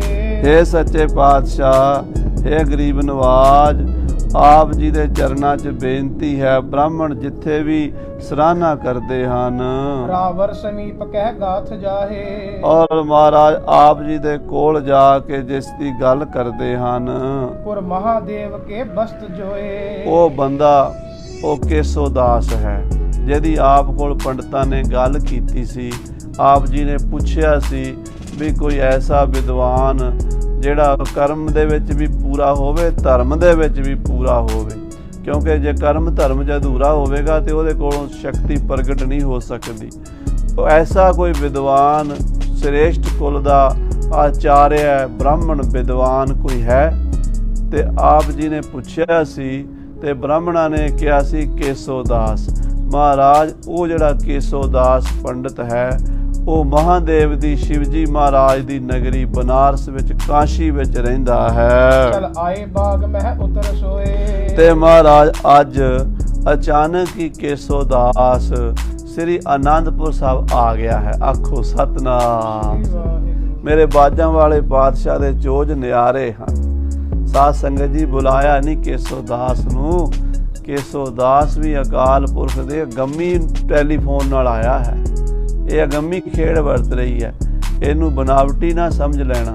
ਇਹ ਬਨਾਵਟੀ ਖੇਡ ਨਹੀਂ ਸੀ, ਇਹ ਸਾਰੀ ਅਕਾਲ ਪੁਰਖ ਦੇ ਉਸੇ ਹੁਕਮ ਨਾਲ ਕਿ ਮੈਂ ਆਪਣਾ ਸੁਤ ਤੋਏ ਨਿਵਾਜਾ, ਪੰਥ ਪਰ ਚੁਰ ਕਰਬੇ ਕੋ ਸਾਜਾ, ਚਾਹੇ ਤਹਾਂ ਤੈ ਧਰਮ ਚਲਾਏ, ਕਬੁੱਧ ਕਰਨ ਤੇ ਲੋਕ ਹਟਾਏ, ਯਾਹੀ ਕਾਜ ਧਰਾਹਮ ਜਨਮੰ, ਸਮਝ ਲਿਓ ਸਾਧੂ ਸਭ ਮਨਮੰ। ਉਹ ਜਿਹੜਾ ਅਕਾਲ ਪੁਰਖ ਦਾ ਹੁਕਮ ਸੀ ਨਾ, ਸ਼ਕਤੀਆਂ ਪੂਰੀਆਂ ਨਾਲ ਸਨ, ਉਹ ਕੰਮ ਕਰ ਰਹੀਆਂ। ਮਹਾਰਾਜ ਨੇ ਕੇਸੋ ਦਾਸ ਨੂੰ ਬੁਲਾਇਆ ਨਹੀਂ, ਸਿੱਖ ਆ ਕੇ ਦੱਸ ਰਿਹਾ ਮਹਾਰਾਜ ਇੱਕ ਖੁਸ਼ਖਬਰੀ ਹੈ ਵੀ ਜਿਹੜੇ ਪੰਡਤ ਦੀ ਤੁਸੀਂ ਗੱਲ ਕਰਦੇ ਸੀ, ਜਿਹੜੇ ਪੰਡਤ ਦੀ ਬਾਹਮਣਾਂ ਨੇ ਸਿਫਤ ਕੀਤੀ ਸੀ, ਉਹ ਕੇਸੋ ਦਾਸ ਬਾਹਰ ਆਨੰਦਪੁਰ ਸਾਹਿਬ ਬਾਗ ਵਿੱਚ ਆ ਬੈਠਾ ਹੈ। ਕਹਿ ਜਾਹੇ ਸੋ ਕੇਸ਼ਵ ਦਾਸ ਨਾਮ, ਜਿਹਦਾ ਨਾਮ ਕੇਸ਼ਵ ਦਾਸ ਹੈ, ਉਹ ਕੇਸ਼ਵ ਦਾਸ ਪੰਡਤ ਆਪੇ ਹੀ ਮਹਾਰਾਜ ਬਨਾਰਸ ਤੋਂ ਆ ਗਿਆ ਹੈ ਤੇ ਆ ਕੇ ਬਾਗ ਵਿੱਚ ਬੈਠਾ ਹੈ। ਵਿਦ ਚੰਡ ਪੂਜਬੇ ਗੁਣਨ ਧਾਮ, ਉਹ ਚੰਡੀ ਦੀ ਪੂਜਾ ਕਰਨ ਦੀ ਸਾਰੀ ਵਿਧੀ ਜਾਣਦਾ ਹੈ। ਉਹ ਗੁਣਾਂ ਦਾ ਖਜ਼ਾਨਾ ਹੈ, ਉਹ ਵਿਦਵਾਨ ਹੈ ਔਰ ਉਹ ਸ਼ੁਭ ਕਰਮੀ ਹੈ। ਕੱਲਾ ਵਿਦਵਾਨ ਹੀ ਨਹੀਂ, 4 ਕਿਤਾਬਾਂ ਪੜ੍ਹ ਕੇ ਤਾਂ ਬਹੁਤ ਵਿਦਵਾਨ ਬਣ ਜਾਂਦੇ ਹੈ, ਪੰਡਤ ਬਣ ਜਾਂਦੇ ਹੈ, ਪਰ ਜਿੰਨਾ ਚਿਰ ਉਹ ਕੀਤੀ ਹੋਈ ਵਿਦਿਆ ਨੂੰ ਪ੍ਰੈਕਟੀਕਲ ਰੂਪ ਵਿੱਚ ਨਹੀਂ ਲਿਆਉਂਦੇ, ਉਹਨਾਂ ਚਿਰ ਉਹਨਾਂ ਨੂੰ ਪੰਡਤ ਨਹੀਂ ਕਿਹਾ ਜਾਂਦਾ। ਸਤਿਗੁਰੂ ਜੀ ਵੀ ਬਾਣੀ 'ਚ ਕਹਿੰਦੇ, ਸੋ ਪੰਡਤ ਜੋ ਮਨ ਪ੍ਰਬੋਧ ਹੈ, ਰਾਮ ਨਾਮ ਆਤਮ ਮੈਂ ਸੋਧ ਹੈ, ਰਾਮ ਨਾਮ ਸਾਰ ਰਸ ਪੀਵੈ, ਉਸ ਪੰਡਤ ਕੈ ਉਪਦੇਸ਼ ਜਗ ਜੀਵੈ, ਹਰ ਕੀ ਕਥਾ ਹਿਰਦੈ ਬਸਾਵੈ, ਸੋ ਪੰਡਤ ਫਿਰ ਜੋਨ ਨਾ ਆਵੈ। ਐਸਾ ਪੰਡਤ ਮਹਾਰਾਜ ਕੇਸੋ ਦਾਸ ਸ੍ਰੀ ਅਨੰਦਪੁਰ ਸਾਹਿਬ ਪਹੁੰਚ ਗਿਆ ਹੈ। ਸੰਗ ਬ੍ਰਿੰਦ ਨਰ ਜੁਤ ਪ੍ਰਤਾਪ, ਮਹਾਰਾਜ ਉਹਦੇ ਨਾਲ ਬਹੁਤ ਲੋਕ ਹਨ, ਉਹਦੇ ਚੇਲੇ ਹਨ, ਉਹਦੇ ਵਿਦਿਆਰਥੀ ਹਨ, ਉਹਦੇ ਨਾਲ ਬਹੁਤ ਸਾਰੀ ਸੰਗਤ ਵੀ ਹੈ। ਕੱਲਾ ਕੇਸ਼ਵ ਦਾਸ ਨਹੀਂ ਆਇਆ, 10-20 ਜਣੇ ਉਹਦੇ ਨਾਲ ਆਏ ਹਨ। ਬੜੇ ਪ੍ਰਤਾਪ ਨਾਲ ਆਇਆ ਹੈ, ਬੜੀ ਸ਼ੋਭਾ ਦੇ ਸੰਯੁਕਤ ਆਇਆ ਹੈ। ਜਗ ਮਾਤ ਸੋ ਜਾਤਰਾ ਜਾਤ ਆਪ, ਮਹਾਰਾਜ ਉਹ ਜਗਤ ਮਾਤਾ ਚੰਡਕਾ ਦੇ ਜਿੰਨੇ ਸ਼ਕਤੀ ਪੀਠ ਹਨ, ਸਾਧ ਸੰਗਤ ਜੀ 52 ਸ਼ਕਤੀ ਪੀਠ ਮੰਨੇ ਗਏ ਹਨ। ਕਹਿੰਦੇ ਜਦੋਂ ਭਗਵਾਨ ਸ਼ਿਵ ਜੀ ਮਹਾਰਾਜ ਆਪਣੀ ਪਤਨੀ ਸਤੀ ਦਾ ਸ਼ਵ ਲੈ ਕੇ ਬੜੇ ਵਿਆਕੁਲ ਹੋ ਕੇ ਉਹਦੀਆਂ ਹੱਡੀਆਂ ਚੁੱਕੀ ਫਿਰਦੇ ਸਨ, ਜਦੋਂ ਦਛ ਪ੍ਰਜਾਪਤੀ ਦੇ ਜੱਗ ਵਿੱਚ ਸਤੀ ਨੇ ਛਾਲ ਮਾਰ ਦਿੱਤੀ ਸੀ ਕੁੰਡ ਦੇ ਵਿੱਚ ਤੇ ਸੜ ਕੇ ਮਰ ਗਈ ਸੀ, ਸਤੀ ਹੋ ਗਈ ਸੀ, ਤਾਂ ਉਹਦੀ ਸ਼ਕਤੀ ਦੇ ਉਹਦੇ ਹਿੱਸੇ ਲੈ ਕੇ ਸਰੀਰ ਦੇ ਭਗਵਾਨ ਸ਼ਿਵ ਜੀ ਵਿਆਕੁਲ ਹੋਏ ਫਿਰਦੇ ਸਨ, ਬੈਰਾਗ ਕਰਦੇ ਸਨ, ਮੇਰੀ ਪਤਨੀ ਮਰ ਗਈ, ਮੇਰੀ ਸ਼ਕਤੀ ਚਲੀ ਗਈ। ਉਹ ਸ਼ਕਤੀ ਦੇ ਜਿਹੜੇ ਜਿਹੜੇ ਅੰਗ ਜਿੱਥੇ ਜਿੱਥੇ ਡਿੱਗੇ ਸਨ ਉਹ ਸ਼ਕਤੀ ਪੀਠ ਬਣ ਗਏ, ਜਿੱਥੇ ਉਹਦੀਆਂ ਨੇਤਰ ਡਿੱਗੇ ਉਹ ਨੈਣਾ ਦੇਵੀ ਬਣ ਗਈ। ਇਸੇ ਤਰ੍ਹਾਂ ਸਾਧ ਸੰਗਤ ਜੀ ਹਿੰਦੁਸਤਾਨ ਦੇ 52 ਸ਼ਕਤੀ ਪੀਠ ਮੰਨੇ ਗਏ ਹਨ। ਉਹ ਜਿਹੜੇ 52 ਸ਼ਕਤੀ ਪੀਠ ਹਨ, ਉਹਨਾਂ ਦੇ ਦਰਸ਼ਨ ਕਰਨ ਲਈ ਕੇਸ਼ਵ ਦਾਸ ਤੁਰਿਆ ਹੋਇਆ ਹੈ। ਮੁਝ ਕੋ ਬੁਲਾਏ ਬੁਝਿਓ ਬਿਰਤਾਂਤ, ਉਹਨੇ ਮਹਾਰਾਜ ਮੈਨੂੰ ਬੁਲਾ ਕੇ ਪੁੱਛਿਆ ਸੀ, ਮੈਂ ਕਹਿਓ ਆਪ ਕੋ ਸਭ ਮਤੰਤ, ਤੇ ਉਹਨੇ ਪੁੱਛਿਆ ਸੀ ਵੀ ਗੁਰੂ ਜੀ ਦਾ ਇਰਾਦਾ ਕੀ ਹੈ, ਤੇ ਮੈਂ ਉਹਨੂੰ ਦੱਸ ਦਿੱਤਾ ਵੀ ਗੁਰੂ ਮਹਾਰਾਜ ਤਾਂ ਆਪ ਚੰਡੀ ਪ੍ਰਗਟ ਕਰਨਾ ਚਾਹੁੰਦੇ ਆ। ਉਹ ਤਾਂ ਚਾਹੁੰਦੇ ਆ ਵੀ ਇਸ ਵੇਲੇ ਭਾਰਤ ਭੂਮੀ ਦੇ ਉੱਤੇ ਜੋ ਜ਼ੁਲਮ ਦੀਆਂ ਹਨੇਰੀਆਂ ਆਈਆਂ ਨੇ, ਇਹਨਾਂ ਨੂੰ ਠੱਲ ਪਾਉਣ ਲਈ ਸ਼ਕਤੀ ਦਾ ਆਵਾਹਨ ਕੀਤਾ ਜਾਵੇ ਔਰ ਗੁਰੂ ਖਾਲਸੇ ਨੂੰ ਸ਼ਕਤੀ ਸੰਪੰਨ ਕਰਕੇ ਜ਼ੁਲਮ ਦੀਆਂ ਜੜ੍ਹਾਂ ਪੁੱਟੀਆਂ ਜਾਣ।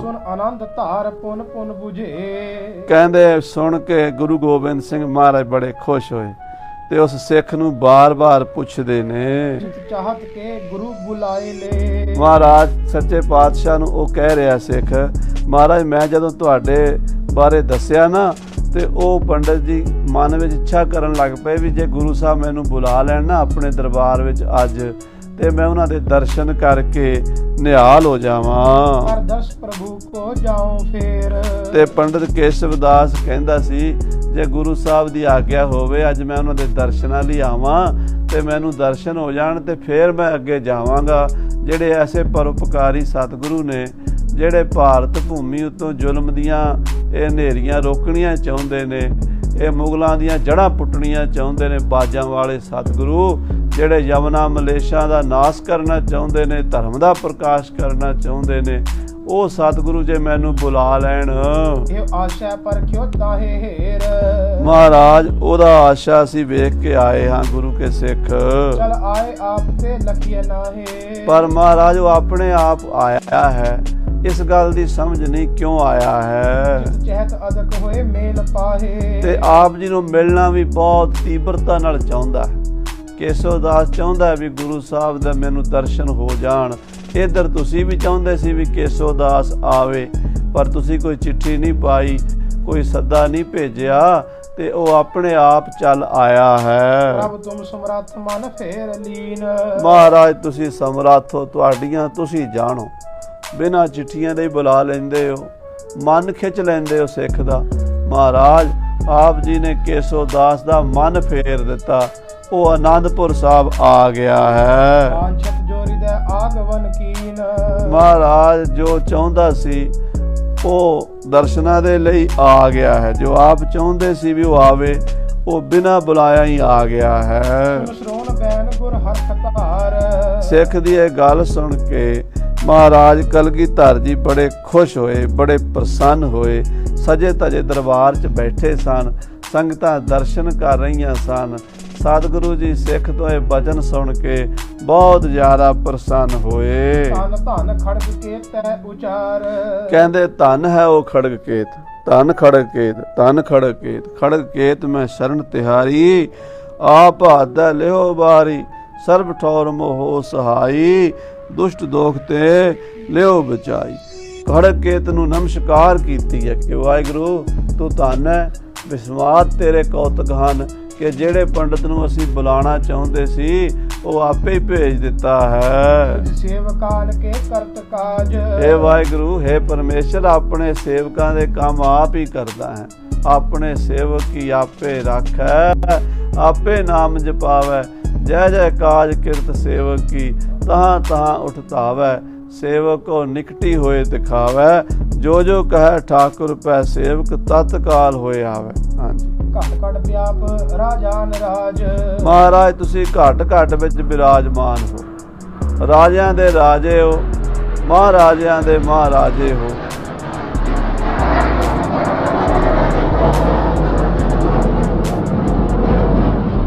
हे ਅਕਾਲ ਪੁਰਖ ਜੀ, ਹਰ ਘਟ ਵਿੱਚ ਤੁਹਾਡਾ ਵਾਸਾ ਹੈ। ਅਨੇਕਾਂ ਖੇਡਾਂ ਖੇਡਦੇ ਹੋ, ਖੇਲ ਖੇਲ ਅਖੇਲ ਖੇਲਣ, ਅੰਤ ਕੋ ਫਿਰੇ, ਆਪ ਇੱਕੋ ਹੀ ਹੋ।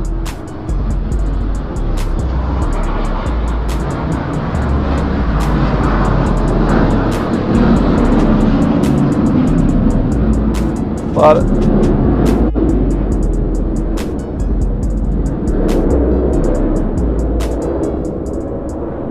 ਇੱਕ ਹੋ ਕੇ ਵੀ ਆਪ ਜੀ ਅਨੇਕਾਂ ਹੀ ਲੀਲਾ ਕਰ ਰਹੇ ਹੋ ਵਾਹਿਗੁਰੂ ਜੀ। ਤਬ ਦਇਆ ਰਾਮ ਅਰ ਆਨੰਦ ਚੰਦ।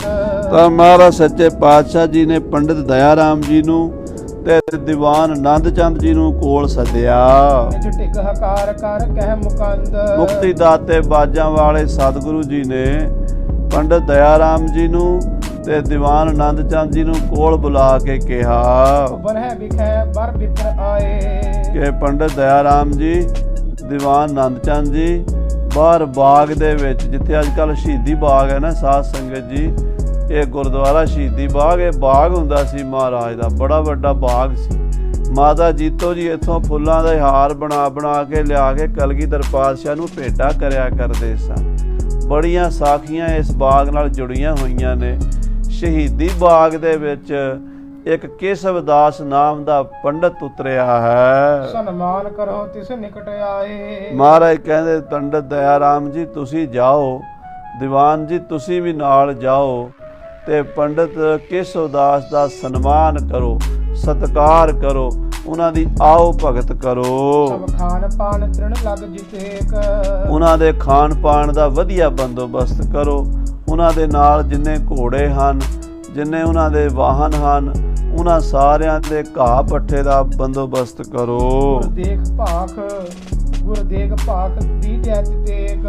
ਗੁਰੂ ਦੀ ਦੇਗ ਵਿੱਚੋਂ, ਗੁਰੂ ਦੇ ਲੰਗਰ ਵਿੱਚੋਂ ਜੋ ਵੀ ਰਸਤ ਬਸਤ ਚਾਹੀਦੀ ਹੈ ਪੰਡਤ ਜੀ ਕੋਲ ਪਹੁੰਚਾਓ। ਜਿਸ ਤਰ੍ਹਾਂ ਦਾ ਵੀ ਭੋਜਨ ਪੰਡਤ ਜੀ ਪਸੰਦ ਕਰਦੇ ਹਨ ਉਹਨਾਂ ਨੂੰ ਛਕਾਓ। ਮਿਲੇ ਅਗਰ ਨਹਿ ਉਚਿਤ ਜਾਨ। ਕਹਿੰਦੇ ਜਿੰਨਾ ਚਿਰ ਮਿਲੇ ਨਹੀਂ ਉਹਨਾਂ ਚਿਰ ਅੱਗੇ ਜਾਣਾ ਉਚਿਤ ਨਹੀਂ ਜਾਣਿਆ। ਇਸ ਕੋ ਪਿਆਨ ਸਭ ਲਿਹੋ ਜਾਨ। ਹਾਂ, ਇਹ ਵੀ ਪਤਾ ਕਰ ਲਓ ਵੀ ਪੰਡਤ ਜੀ ਅੱਗੇ ਜਾਣਾ, ਕਿੱਥੇ ਜਾਣਾ ਚਾਹੁੰਦੇ ਨੇ। ਸਾਨੂੰ ਬਿਨਾਂ ਮਿਲੇ ਤੇ ਨਾ ਜਾਣ, ਮਿਲ ਕੇ ਜਾਣ ਤਾਂ ਚੰਗਾ ਹੋਵੇਗਾ। ਤੇ ਤੁਸੀਂ ਉਹਨਾਂ ਦਾ ਸਤਿਕਾਰ ਮਾਣ ਕਰੋ ਕਿਉਂਕਿ ਗੁਰੂ ਕੀ ਨਗਰੀ 'ਚ ਆਏ ਹਨ। ਕਿਤ ਕੋ ਪਿਆਨ ਸਭ ਲਿਹੋ ਜਾਨ। ਔਰ ਕਿੱਧਰ ਜਾਣਾ ਉਹਨਾਂ ਨੇ ਅੱਗੇ ਇਹਦਾ ਵੀ ਪਤਾ ਕਰ ਲਵੋ। ਸੁਨ ਦੋ ਸਮਤ ਗਮਨੇ ਸਿਤਾਬ। ਦੋਵੇਂ ਸਿਆਣੇ ਪੰਡਿਤ ਦਇਆ ਰਾਮ ਜੀ, ਦੀਵਾਨ ਆਨੰਦ ਚੰਦ ਜੀ ਸਤਿਗੁਰਾਂ ਦਾ ਹੁਕਮ ਸੁਣ ਕੇ ਉਸੇ ਵੇਲੇ ਸ਼ਹੀਦੀ ਬਾਗ ਵੱਲ ਤੁਰ ਪਏ। ਜਹ ਆਪ ਸਹਿਤ ਉਪਬਨ ਅਜਾਬ। ਜਿੱਥੇ ਬੜਾ ਸੋਹਣਾ ਸੁੰਦਰ ਬਾਗ ਹੈ, ਭਾਂਤ ਭਾਂਤ ਦੇ ਫੁੱਲ ਲੱਗੇ ਹਨ, ਫਲ ਲੱਗੇ ਹਨ, ਬੜੇ ਸੁੰਦਰ ਦਰਖਤ ਲੱਗੇ ਹਨ, ਹਰਾ ਭਰਾ ਬਾਗ ਹੈ। ਤੈ ਪਿਖਿਓ ਵਿਪਰ ਬੈਠੇ ਹੋ ਸਮਾਨ। ਉਥੇ ਪੰਡਤ ਕੇਸ਼ਵ ਦਾਸ ਜੀ ਆਪਣੇ ਲਾਓ ਲਸ਼ਕਰ ਸਮੇਤ ਉਤਰੇ ਹੋਏ ਹਨ। ਉਹਨਾਂ ਦਾ ਰੱਥ, ਉਹਨਾਂ ਦੀ ਬੱਗੀ ਖੜੀ ਹੈ, ਬੱਗੀ ਦੇ ਵਿੱਚ ਉਹਨਾਂ ਦਾ ਸਮਾਨ ਹੈ, ਲਾਗੇ ਉਹਨਾਂ ਦੇ ਚੇਲੇ ਹਨ, ਸਾਰੇ ਆਪਣੇ ਆਪਣੇ ਪੂਜਾ ਪਾਠ ਵਿੱਚ ਲੱਗੇ ਹੋਏ ਬੈਠੇ ਹਨ। ਤਰ ਤਰੇ ਸਥੰਡਲ ਸ਼ੁਭ ਮਹਾਨ। ਸ਼ਹੀਦੀ ਬਾਗ ਦੇ ਵਿੱਚ ਇੱਕ ਥੜਾ ਹੈ, ਉਸ ਥੜੇ ਦੇ ਉੱਤੇ ਬੈਠੇ ਹਨ। ਪਰ ਪੰਜ ਮੋਦਕ ਧਰ ਅਗਰਤਾਹੇ। ਕਹਿੰਦੇ ਪੰਡਤ ਜੀ ਦੇ ਵਾਸਤੇ 5 ਮਣ ਲੱਡੂ ਪੰਡਤ ਦਇਆ ਰਾਮ ਜੀ ਲੈ ਕੇ ਗਏ ਹਨ। ਦੇਖੋ ਇਹ ਮਹਾਂਪੁਰਸ਼ਾਂ ਦੀ ਮਰਜ਼ਾਦਾ ਹੈ ਵੀ ਕਿਹੜੇ ਧਰਮ ਦਾ ਹੈ, ਉਹਦੀ ਕਿਵੇਂ ਸਤਿਕਾਰ ਕਰਨਾ, ਕਿਹੜੀ ਚੀਜ਼ ਨੂੰ ਪਸੰਦ ਕਰਦੇ।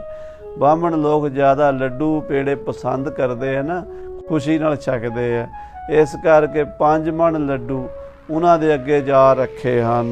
ਪਰ ਬੰਦ ਬੰਦ ਨਾ ਬੈਠ ਪਾਹੇ। ਕਿਉਂਕਿ ਉਹ ਕੱਲਾ ਪੰਡਤ ਤੇ ਨਹੀਂ ਸੀ ਆਇਆ, ਉਹਦੀ ਸੰਗਤ ਵੀ ਨਾਲ ਸੀ ਤੇ ਉਹਨੇ ਇਕੱਲੇ ਨੇ ਨਹੀਂ ਖਾਣੇ, ਉਹਦੇ ਕੋਲ ਹੋਰ ਵੀ ਜਿਹੜਾ ਆਵੇਗਾ ਉਹਨੂੰ ਵੀ ਛਕਾਵੇਗਾ। ਤੇ ਐਡੇ ਵੱਡੇ ਵਿਦਵਾਨ ਕੋਲ ਜਾਣਾ ਤੇ ਐਡੇ ਵੱਡੇ ਸਤਿਗੁਰਾਂ ਵੱਲੋਂ ਕੋਈ ਪਾਈਆ ਥੋੜਾ ਲੈ ਕੇ ਜਾਣੇ ਸੀ ਉੱਥੇ ਵੀ ਪਾਈਆ ਲੱਡੂ ਜਾ ਕੇ ਮੱਥਾ ਟੇਕਣੇ, ਨਹੀਂ, ਚੰਗੇ ਭਰ ਕੇ ਵੱਡੇ ਵੱਡੇ ਕੜਾਏ, ਵੱਡੇ ਵੱਡੇ ਪਦਾਰਥ ਭੇਟਾ ਕੀਤੇ ਹਨ। ਜਿਤ ਜੂ ਗੁਰੂ ਕੀ ਦੇਗ ਲਿਹੋ। ਤੇ ਰਸਤਾਂ ਬਸਤਾਂ ਲੰਗਰ ਦੀਆਂ ਹੋਰ ਵਸਤੂਆਂ ਮੇਵੇ ਅੱਗੇ ਰੱਖ ਕੇ ਆਖਿਆ, ਪੰਡਤ ਜੀ ਇਹ ਗੁਰੂ ਕੀ ਦੇਗ ਹੈ, ਇਹ ਗੁਰੂ ਨਾਨਕ ਦੇਵ ਮਹਾਰਾਜ ਸੱਚੇ ਪਾਤਸ਼ਾਹ ਦਾ ਲੰਗਰ ਹੈ, ਰੱਜ ਕੇ ਛਕੋ ਤੇ ਆਪਣੇ ਸਾਥੀਆਂ ਨੂੰ ਛਕਾਓ। ਸਭ ਰੰਗ ਰਾਵਲੇ ਖਾਤ ਇਹੋ। ਸਭ ਗਰੀਬ ਅਮੀਰ ਵੱਡੇ ਛੋਟੇ ਛਕਦੇ ਹਨ। ਇੱਥੇ ਅਟੁੱਟ ਭੰਡਾਰਾ ਵਰਤਦਾ ਹੈ। ਧੰਨ ਗੁਰੂ ਤੇਗ ਬਹਾਦਰ ਸਾਹਿਬ ਦੀ ਇਹ ਪਵਿੱਤਰ ਨਗਰੀ ਹੈ, ਜਿਨ੍ਹਾਂ ਨੇ ਤੁਹਾਡੇ ਧਰਮ ਪਿੱਛੇ ਆਪਣੇ ਸੀਸ ਦਾ ਬਲੀਦਾਨ ਦਿੱਤਾ ਹੈ। ਇਹ ਉਹ ਸਤਿਗੁਰੂ ਦਾ ਲੰਗਰ ਹੈ, ਰੱਜ ਕੇ ਛਕੋ। ਪਠਿਓ ਹਮੈ ਤੁਮ ਕਰਨ ਮਾਨ। ਪੰਡਤ ਜੀ ਤੁਹਾਡੇ ਕੋਲ ਸਾਨੂੰ ਗੁਰੂ ਕਲਗੀਧਰ ਪਾਤਸ਼ਾਹ ਨੇ ਭੇਜਿਆ, ਤੁਹਾਡਾ ਮਾਨ ਸਨਮਾਨ ਕਰਨ ਲਈ ਆਏ ਹਾਂ। ਇਸ ਦੇਸ਼ ਅਗਰ ਕਰ ਹੋ ਪਿਆਨ। ਤੇ ਗੁਰੂ ਸਾਹਿਬ ਜੀ ਨੇ ਪੁੱਛਿਆ ਹੈ ਕਿ ਪੰਡਤ ਜੀ ਅੱਗੇ ਕਿਹੜੇ ਦੇਸ਼ ਜਾਣਾ ਚਾਹੁੰਦੇ ਹਨ, ਕਿਧਰੋਂ ਆਏ ਹਨ ਤੇ ਕਿੱਧਰ ਜਾਣਗੇ। ਇਸ ਨਗਰ ਦੇਸ਼ ਰਾਵਰ ਨਿਕੇਤ। ਆਪ ਜੀ ਦਾ ਦੇਸ਼ ਕਿਹੜਾ ਹੈ, ਸ਼ਹਿਰ ਕਿਹੜਾ ਹੈ, ਪਿੰਡ ਕਿਹੜਾ ਹੈ, ਇਲਾਕਾ ਕਿਹੜਾ ਹੈ। ਪ੍ਰਸਥਾਨ ਕਰਨ ਕੋ ਕੌਣ ਹੇਤ। ਤੇ ਇਹ ਜਿਹੜੀ ਯਾਤਰਾ ਤੁਸੀਂ ਸ਼ੁਰੂ ਕੀਤੀ ਹੈ, ਇਹਦਾ ਕੀ ਕਾਰਨ ਹੈ, ਇਹ ਵੀ ਕਿਰਪਾ ਕਰਕੇ ਦੱਸੋ। ਸੁਨ ਵਿਪਰ ਭਨਿਓ ਸ਼ਿਵ ਨਗਰ ਬੀਚ। ਆਖੋ ਸਤਨਾਮ ਸ੍ਰੀ। ਪੰਡਤ ਕੇਸ਼ਵ ਦਾਸ ਜੀ ਪੰਡਤ ਦਇਆ ਰਾਮ ਜੀ ਦਾ ਸਵਾਲ ਸੁਣ ਕੇ ਕਹਿੰਦੇ ਆ ਕਿ ਮੇਰਾ ਘਰ शिव जी महाराज की धरती जो काशी है, शिव की पुरी बसै बुद्ध सार। गुरु ग्रंथ साहब विच भी शिव की पुरी क्या काशी नूं। शिव जी दे मंदिर हैं, विश्वनाथ काशी दे विच मंदिर है जो शिव जी भगवान की बनाई हुई पवित्र नगरी बनारस है। मैं उत्थों दा रहन वाला हाँ। मोख जह ऊच नीच। जिथे हर एक बंदे नूं मुक्ति मिलती है, ऊच नीच दा कल्याण हुंदा है। काल बीतियो चित चहत भूर। मेरे मन विच बड़े चिरां दी एक लालसा सी, एक इच्छा सी। कई सालां तो मैं सोच रहा सी ज्वाला सुमुखी प्रसन्न जरूर कि ज्वालामुखी जिहड़ी पहाड़ां दे विच लाटां वाली देवी है, ਉਹਦੇ दर्शन जरूर करने हाँ। जो कांगड़े दे जिले विच साध संगत जी लाटां वाली ज्वाला देवी है, ज्वालामुखी कहंदे जे, जो अग्नि दीयां लाटां निकलदियां ने। ਉਹ शक्ति अकाल पुरख परमेश्वर दी क्योंकि ਵੱਖੋ ਵੱਖ रूपां 'ਚ प्रगट हो रही है। ਤੇ ਉਹ ਜਿਹੜੀ ਸ਼ਕਤੀ ਲਾਟਾਂ ਵਾਲੀ ਹੈ, ਮੈਂ ਉਹਦੇ ਦਰਸ਼ਨ ਕਰਨੇ ਚਾਹੁੰਦਾ ਹਾਂ। ਉਹ ਚਕਸੋ ਭਈ ਅਬ ਕੇ ਵਿਸ਼ਾਲ। ਤੇ ਐਤਕੀ ਅਚਾਨਕ ਹੀ ਮੇਰੀ ਇੱਛਾ ਜ਼ਿਆਦਾ ਤੀਬਰ ਹੋ ਗਈ ਵੀ ਉਮਰ ਲੰਘਦੀ ਜਾ ਰਹੀ ਹੈ, ਕਿਤੇ ਮਨ ਵਿੱਚ ਹੀ ਨਾ ਰਹਿ ਜਾਵੇ। ਚੱਲ ਮਨਾ ਇੱਕ ਵਾਰੀ ਹੌਸਲਾ ਕਰਕੇ ਹਿੰਮਤ ਕਰਕੇ ਇਹ ਯਾਤਰਾ ਕਰੀਏ, ਕਿਉਂਕਿ ਯਾਤਰਾ ਕਰਨੀ ਹਰ ਇੱਕ ਬੰਦੇ ਦੇ ਵੱਸ ਦੀ ਗੱਲ ਨਹੀਂ ਹੁੰਦੀ। ਘਰ ਦੇ ਕੰਮ ਛੱਡਣੇ, ਚੱਕਰਵਰਤੀ ਹੋ ਕੇ ਵਿਚਰਨਾ, तीर्थां ते जाना, ਉਹਦੇ दर्शन करने, नाम जपना, सेवा करनी, सिमरन करना, ਇਹ ਸੌਖਾ ਕੰਮ ਨਹੀਂ, ਇਹ ਮਹਾਰਾਜ ਗੁਰੂ ਨਾਨਕ ਦੇਵ ਜੀ ਕਰ ਸਕੇ ਹਨ। ਫਿਰ ਗੁਰੂ ਹਰਗੋਬਿੰਦ ਸਾਹਿਬ ਜੀ ਮਹਾਰਾਜ ਨੇ ਵੀ ਯਾਤਰਾ ਕੀਤੀ ਹੈ। ਫਿਰ ਗੁਰੂ ਤੇਗ ਬਹਾਦਰ ਸਾਹਿਬ ਦੀ ਯਾਤਰਾ ਬੜੀ ਵੱਡੀ ਹੈ ਤੀਰਥਾਂ ਦੀ, ਤੇ ਫਿਰ 10ਵੇਂ ਪਾਤਸ਼ਾਹ ਮਹਾਰਾਜ ਨੇ ਕੀਤੀ। ਪੰਡਤ ਕੇਸੋ ਦਾਸ ਕਹਿੰਦਾ, ਮਹਾਰਾਜ ਮਨ ਵਿੱਚ ਸੀਗਾ ਜਵਾਲਾਮੁਖੀ ਦੇ ਦਰਸ਼ਨ ਕਰਨ ਦਾ ਚਾਅ, ਪਰ ਕਈ ਸਾਲਾਂ ਤੋਂ ਘਰ ਦੇ ਕੰਮਾਂ ਕਰਕੇ ਨਿਕਲ ਨਹੀਂ ਸਕਿਆ ਸੀ। ਐਤਕੀ ਹੌਸਲਾ ਕੀਤਾ ਵੀ ਚੱਲ ਕੇ ਜਵਾਲਾਮੁਖੀ ਦੇ ਦਰਸ਼ਨ ਪਰਸ਼ਨ ਕਰਕੇ ਆਈਏ। ਬਿਨ ਇਛਤਿਆਰ ਭੇ ਲੋਕ ਜਾਲ। ਮਹਾਰਾਜ ਬਿਨਾਂ ਇੱਛਾ ਦੇ ਹੀ ਪਰਮਾਤਮਾ ਨੇ ਸਾਰਿਆਂ ਦੇ ਮਨ 'ਚ ਇੱਛਾ ਪੈਦਾ ਕਰ ਦਿੱਤੀ। ਮੈਂ ਇਕੱਲਾ ਨਹੀਂ, ਬਨਾਰਸ ਤੋਂ ਸੈਂਕੜੇ ਲੋਕ ਮੇਰੇ ਨਾਲ ਆ ਗਏ ਹਨ। ਮਾਹ ਮੈਂ ਸੋ ਗੁਰ ਕੀ ਸੁਨੰਤ। ਤੇ ਉੱਥੇ ਬਨਾਰਸ ਵਿੱਚ ਵਿਦਵਾਨ ਲੋਕ, ਗੁਣੀ ਲੋਕ, ਪੰਡਤ ਲੋਕ ਗੁਰੂ ਮਹਾਰਾਜ ਕਲਗੀਧਰ ਜੀ ਦੀ ਮਹਿਮਾ ਬਿਆਨ ਕਰਦੇ ਰਹਿੰਦੇ ਹਨ। ਮੈਂ ਕਈ ਲੋਕਾਂ ਤੋਂ, ਗੁਣੀਆਂ ਤੋਂ, ਕਵੀਆਂ ਤੋਂ, ਵਿਦਵਾਨਾਂ ਤੋਂ ਸੁਣਦਾ ਰਹਿੰਦਾ ਹਾਂ। ਦੇਤ ਦਾਨ ਕੀਰਤ ਲਹੰਤ। ਇਹ ਵੀ ਸੁਣਿਆ ਵੀ ਗੁਰੂ ਗੋਬਿੰਦ ਸਿੰਘ ਜਦੋਂ ਕਿਸੇ ਨੂੰ ਦਾਨ ਦਿੰਦੇ ਨੇ ਤੇ ਉਹਨੂੰ ਦੁਬਾਰਾ ਕਿਸੇ ਦੂਜੇ ਤੋਂ ਮੰਗਣ ਦੀ ਲੋੜ ਨਹੀਂ ਰਹਿੰਦੀ। ਰੀਝ ਕੈ ਦਾਨ ਦਿਓ ਜਿਨ ਕੋ, ਤਿਨ ਮੰਗਣ ਕੋ ਨਾ ਕਹੂੰ ਮਨ ਕੀਨੋ। ਜਿਹਨੂੰ ਗੁਰੂ ਕਲਗੀਆਂ ਵਾਲਾ ਦਾਨ ਦਿੰਦਾ ਹੈ, ਇੰਨਾ ਦੇ ਦਿੰਦਾ ਇੱਕੋ ਵਾਰੀ ਕਿ ਦੁਬਾਰਾ ਉਸ ਬੰਦੇ ਨੂੰ ਕਿਤੇ ਹੱਥ ਅੱਡਣ ਦੀ, ਕੋਈ ਮੰਗਣ ਦੀ ਲੋੜ ਨਹੀਂ ਰਹਿੰਦੀ। ਅਬ ਆਨ ਭਇਓ ਤਿਨ ਨਗਰ ਡੇਰ। ਤੇ ਮੈਂ ਤੁਰਦਾ ਤੁਰਦਾ ਅੱਜ ਅਨੰਦਪੁਰ ਸਾਹਿਬ ਆ ਗਿਆ। ਗੁਰੂ ਕਲਗੀਧਰ ਦੇ ਨਗਰ 'ਚ ਮੇਰਾ ਡੇਰਾ ਪਿਆ ਹੈ। ਮਿਲ ਕਰ ਕਿਰਪਾਲ ਗਮਨੈ ਸੋ ਫੇਰ। ਇੱਕ ਵਾਰੀ ਕਿਰਪਾਲੂ ਸਤਿਗੁਰੂ ਗੁਰੂ ਗੋਬਿੰਦ ਸਿੰਘ ਜੀ ਨੂੰ ਮਿਲਾਂਗਾ, ਉਹਨਾਂ ਦੇ ਦਰਸ਼ਨ ਕਰਕੇ ਫਿਰ ਜਵਾਲਾਮੁਖੀ ਦੇ ਦਰਸ਼ਨਾਂ ਲਈ ਜਾਵਾਂਗਾ। ਅਮਰੋ ਬਖਾਨ ਆਸ਼ੀਰਵਾਦ।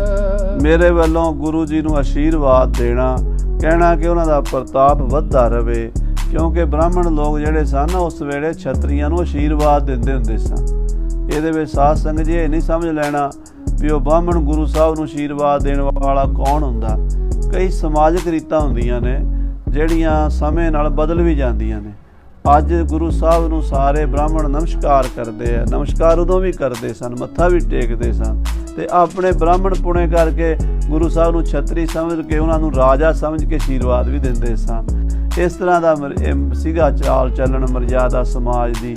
ਸੋ ਪੰਡਤ ਕਹਿੰਦਾ ਮੇਰੇ ਵੱਲੋਂ ਗੁਰੂ ਜੀ ਨੂੰ ਆਸ਼ੀਰਵਾਦ ਦੇਣਾ। ਮਿਲੋ ਆਨ ਜਬ ਕਰਹਿ ਯਾਦ। ਜਦੋਂ ਮਹਾਰਾਜ ਗੁਰੂ ਕਲਗੀਧਰ ਜੀ ਬਾਜਾਂ ਵਾਲੇ ਸਤਿਗੁਰੂ ਯਾਦ ਕਰਨਗੇ, ਮੈਂ ਆ ਕੇ ਮਿਲਾਂਗਾ। ਉਹਨਾਂ ਨੂੰ ਬੇਨਤੀ ਕਰੋ ਮੈਨੂੰ ਦਰਸ਼ਨਾਂ ਦਾ ਮੌਕਾ ਜ਼ਰੂਰ ਦੇਣ। ਦਇਆ ਰਾਮ ਅਰਨੰਦ ਚੰਦ। ਪੰਡਤ ਕੇਸੋ ਦਾਸ ਦੇ ਬਚਨ ਸੁਣ ਕੇ ਪੰਡਤ ਦਇਆ ਰਾਮ ਜੀ ਤੇ ਦੀਵਾਨ ਨੰਦ ਚੰਦ ਜੀ ਭਨੀ ਗਾਥ ਟਿਕ ਕੇ ਮੁਕੰਦ।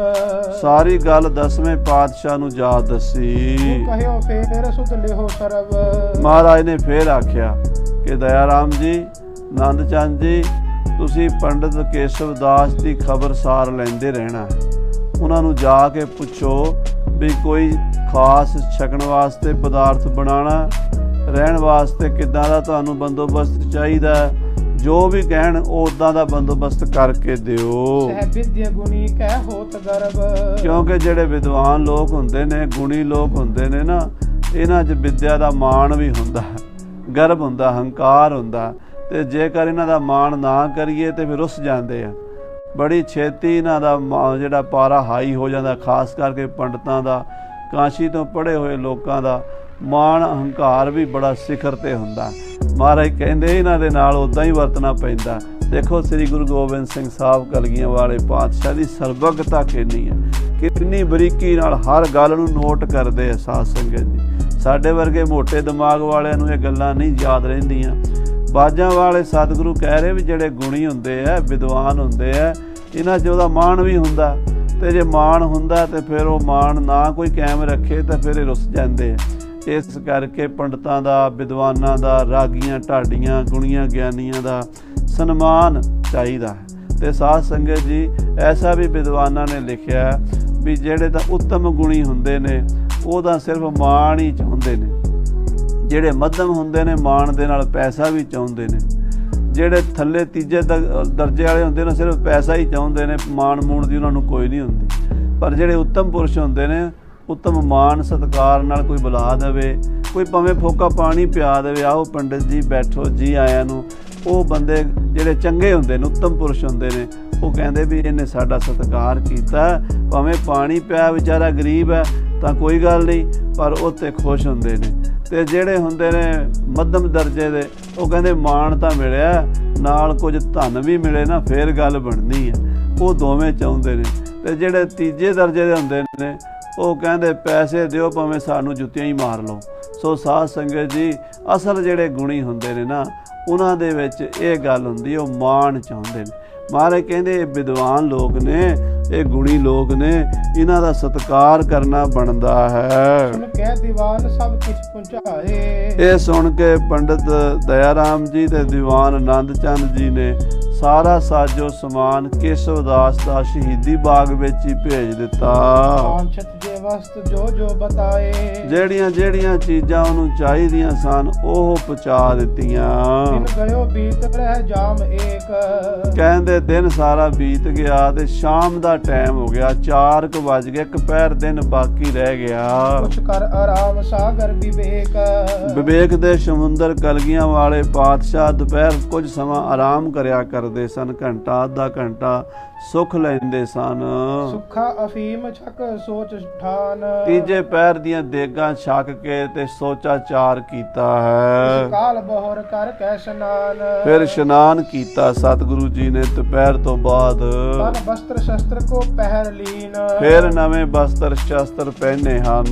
ਕਲਗੀ ਸੋਜੀਗਾ ਸਿਰ ਧਰਨ ਕੀਨ। ਕਲਗੀ ਜਿਗਾ ਸੀਸ ਤੇ ਸਜਾਈ ਹੈ। ਮੰਦਰ ਸਵਰਨ ਮੁਕਰ ਨਜ਼ਰ ਆਏ। ਤੇ ਬੜਾ ਸੋਹਣਾ ਸੋਨੇ ਦਾ ਕਮਰਾ ਸੀਗਾ, ਜਿਹਦੇ 'ਚ ਸ਼ੀਸ਼ੇ ਦੀ ਕਢਾਈ ਕੱਢੀ ਹੋਈ ਸੀ, ਸ਼ੀਸ਼ੇ ਲਾਏ ਹੋਏ ਸਨ, ਸੋਨਾ ਲਾਇਆ ਹੋਇਆ ਸੀ, ਬੜਾ ਸੁੰਦਰ ਬੰਗਲਾ ਸੀ ਸਤਿਗੁਰਾਂ ਦਾ। ਤੇ ਹੇਮ ਸਿੰਘਾਸਣ ਕੋ ਡਸਾਏ। ਉਹਦੇ ਵਿੱਚ ਸੋਨੇ ਦਾ ਸਿੰਘਾਸਣ ਸੀਗਾ, ਸੋਨੇ ਦਾ ਪਲੰਗ ਡਾਇਆ ਗਿਆ ਹੈ। ਸਿਤ ਆਸ ਤਰਨ ਬੰਧਾਨ ਕੀਨ।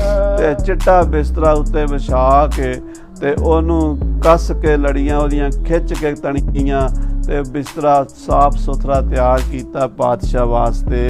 ਰੇਸ਼ਮ ਸਡੋਰ ਗੁੰਫਾਨ ਪੀਨ। ਰੇਸ਼ਮ ਦੀਆਂ ਡੋਰਾਂ ਮਜ਼ਬੂਤ ਉਹਦੇ ਨਾਲ ਕੱਸਿਆ ਗਿਆ ਹੈ। ਪਰ ਵਿਰਾਜ ਕਰੁਣਾ ਨਿਧਾਨ। ਮਹਾਰਾਜ ਕਲਗੀਧਰ ਪਾਤਸ਼ਾਹ ਉਹ ਸੋਹਣੇ ਪਲੰਗ ਤੇ ਬਿਰਾਜੇ ਨੇ। ਸਭ ਥਿਰੇ ਸਮੀਪੀ ਨਿਕਟ ਆਨ। ਤੇ ਜਿੰਨੇ ਵੀ ਮਹਾਰਾਜ ਦੇ ਨਿਕਟਵਰਤੀ ਨੇ ਉਹ ਸਾਰੇ ਗੁਰੂ ਸਾਹਿਬ ਦੇ ਕੋਲ ਆ ਕੇ ਖੜ ਗਏ ਨੇ। ਗੁਣਵਾਨ ਚਤੁਰ ਕਵ ਬੁੱਧਵੰਤ। ਉਹਨਾਂ ਵਿੱਚ ਬੜੇ ਬੜੇ ਗੁਣੀ ਨੇ, ਵਿਦਵਾਨ ਨੇ, ਪੰਡਤ ਨੇ, ਕਵੀ ਨੇ, ਢਾਡੀ ਨੇ, ਰਾਗੀ ਨੇ, ਭਾਂਤ ਭਾਂਤ ਦੀ ਵੱਖ-ਵੱਖ ਵਿਦਿਆ ਦੇ ਐਕਸਪਰਟ ਨੇ।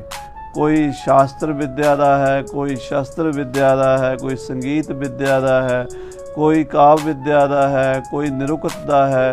ਜਿੱਦਾਂ ਦੀ ਵਿਦਿਆ ਹੈ ਨਾ ਭਾਂਤ ਭਾਂਤ ਦੀ, ਉਹ ਸਾਰੀਆਂ ਵਿਦਿਆ ਦੇ ਨਿਪੁੰਨ ਲੋਕ, ਗੁਣੀ ਲੋਕ ਸ੍ਰੀ ਕਲਗੀਧਰ ਪਾਤਸ਼ਾਹ ਦੇ ਦਰਬਾਰ 'ਚ ਆ ਬੈਠੇ ਨੇ। ਜੋ ਲਖੈ ਭੇਦ ਬਟ ਗਿਆਤਵੰਤ। ਜਿਹੜੇ ਬੜੇ ਗਿਆਨੀ ਨੇ ਔਰ ਸਾਰਾ ਭੇਦ ਜਾਣਦੇ ਨੇ। ਸਭ ਦਇਆ ਰਾਮ ਕੋ ਢਿਗ ਬੁਲਾਏ। ਤਾਂ ਸ੍ਰੀ ਕਲਗੀਧਰ ਪਾਤਸ਼ਾਹ ਮਹਾਰਾਜ ਗੁਰੂ ਗੋਬਿੰਦ ਸਿੰਘ ਸਾਹਿਬ ਜੀ ਨੇ ਪੰਡਿਤ ਦਇਆ ਰਾਮ ਜੀ ਨੂੰ ਆਪਣੇ ਕੋਲ ਸੱਦਿਆ ਹੈ। ਜੋ ਲਿਆਓ ਜਾਓ ਨਹਿ ਦਿਲ ਮਲਾਏ। ਪੰਡਿਤ ਦਇਆ ਰਾਮ ਜੀ ਗੁਰੂ ਘਰ ਦੇ ਪੁਰੋਹਿਤ ਹਨ।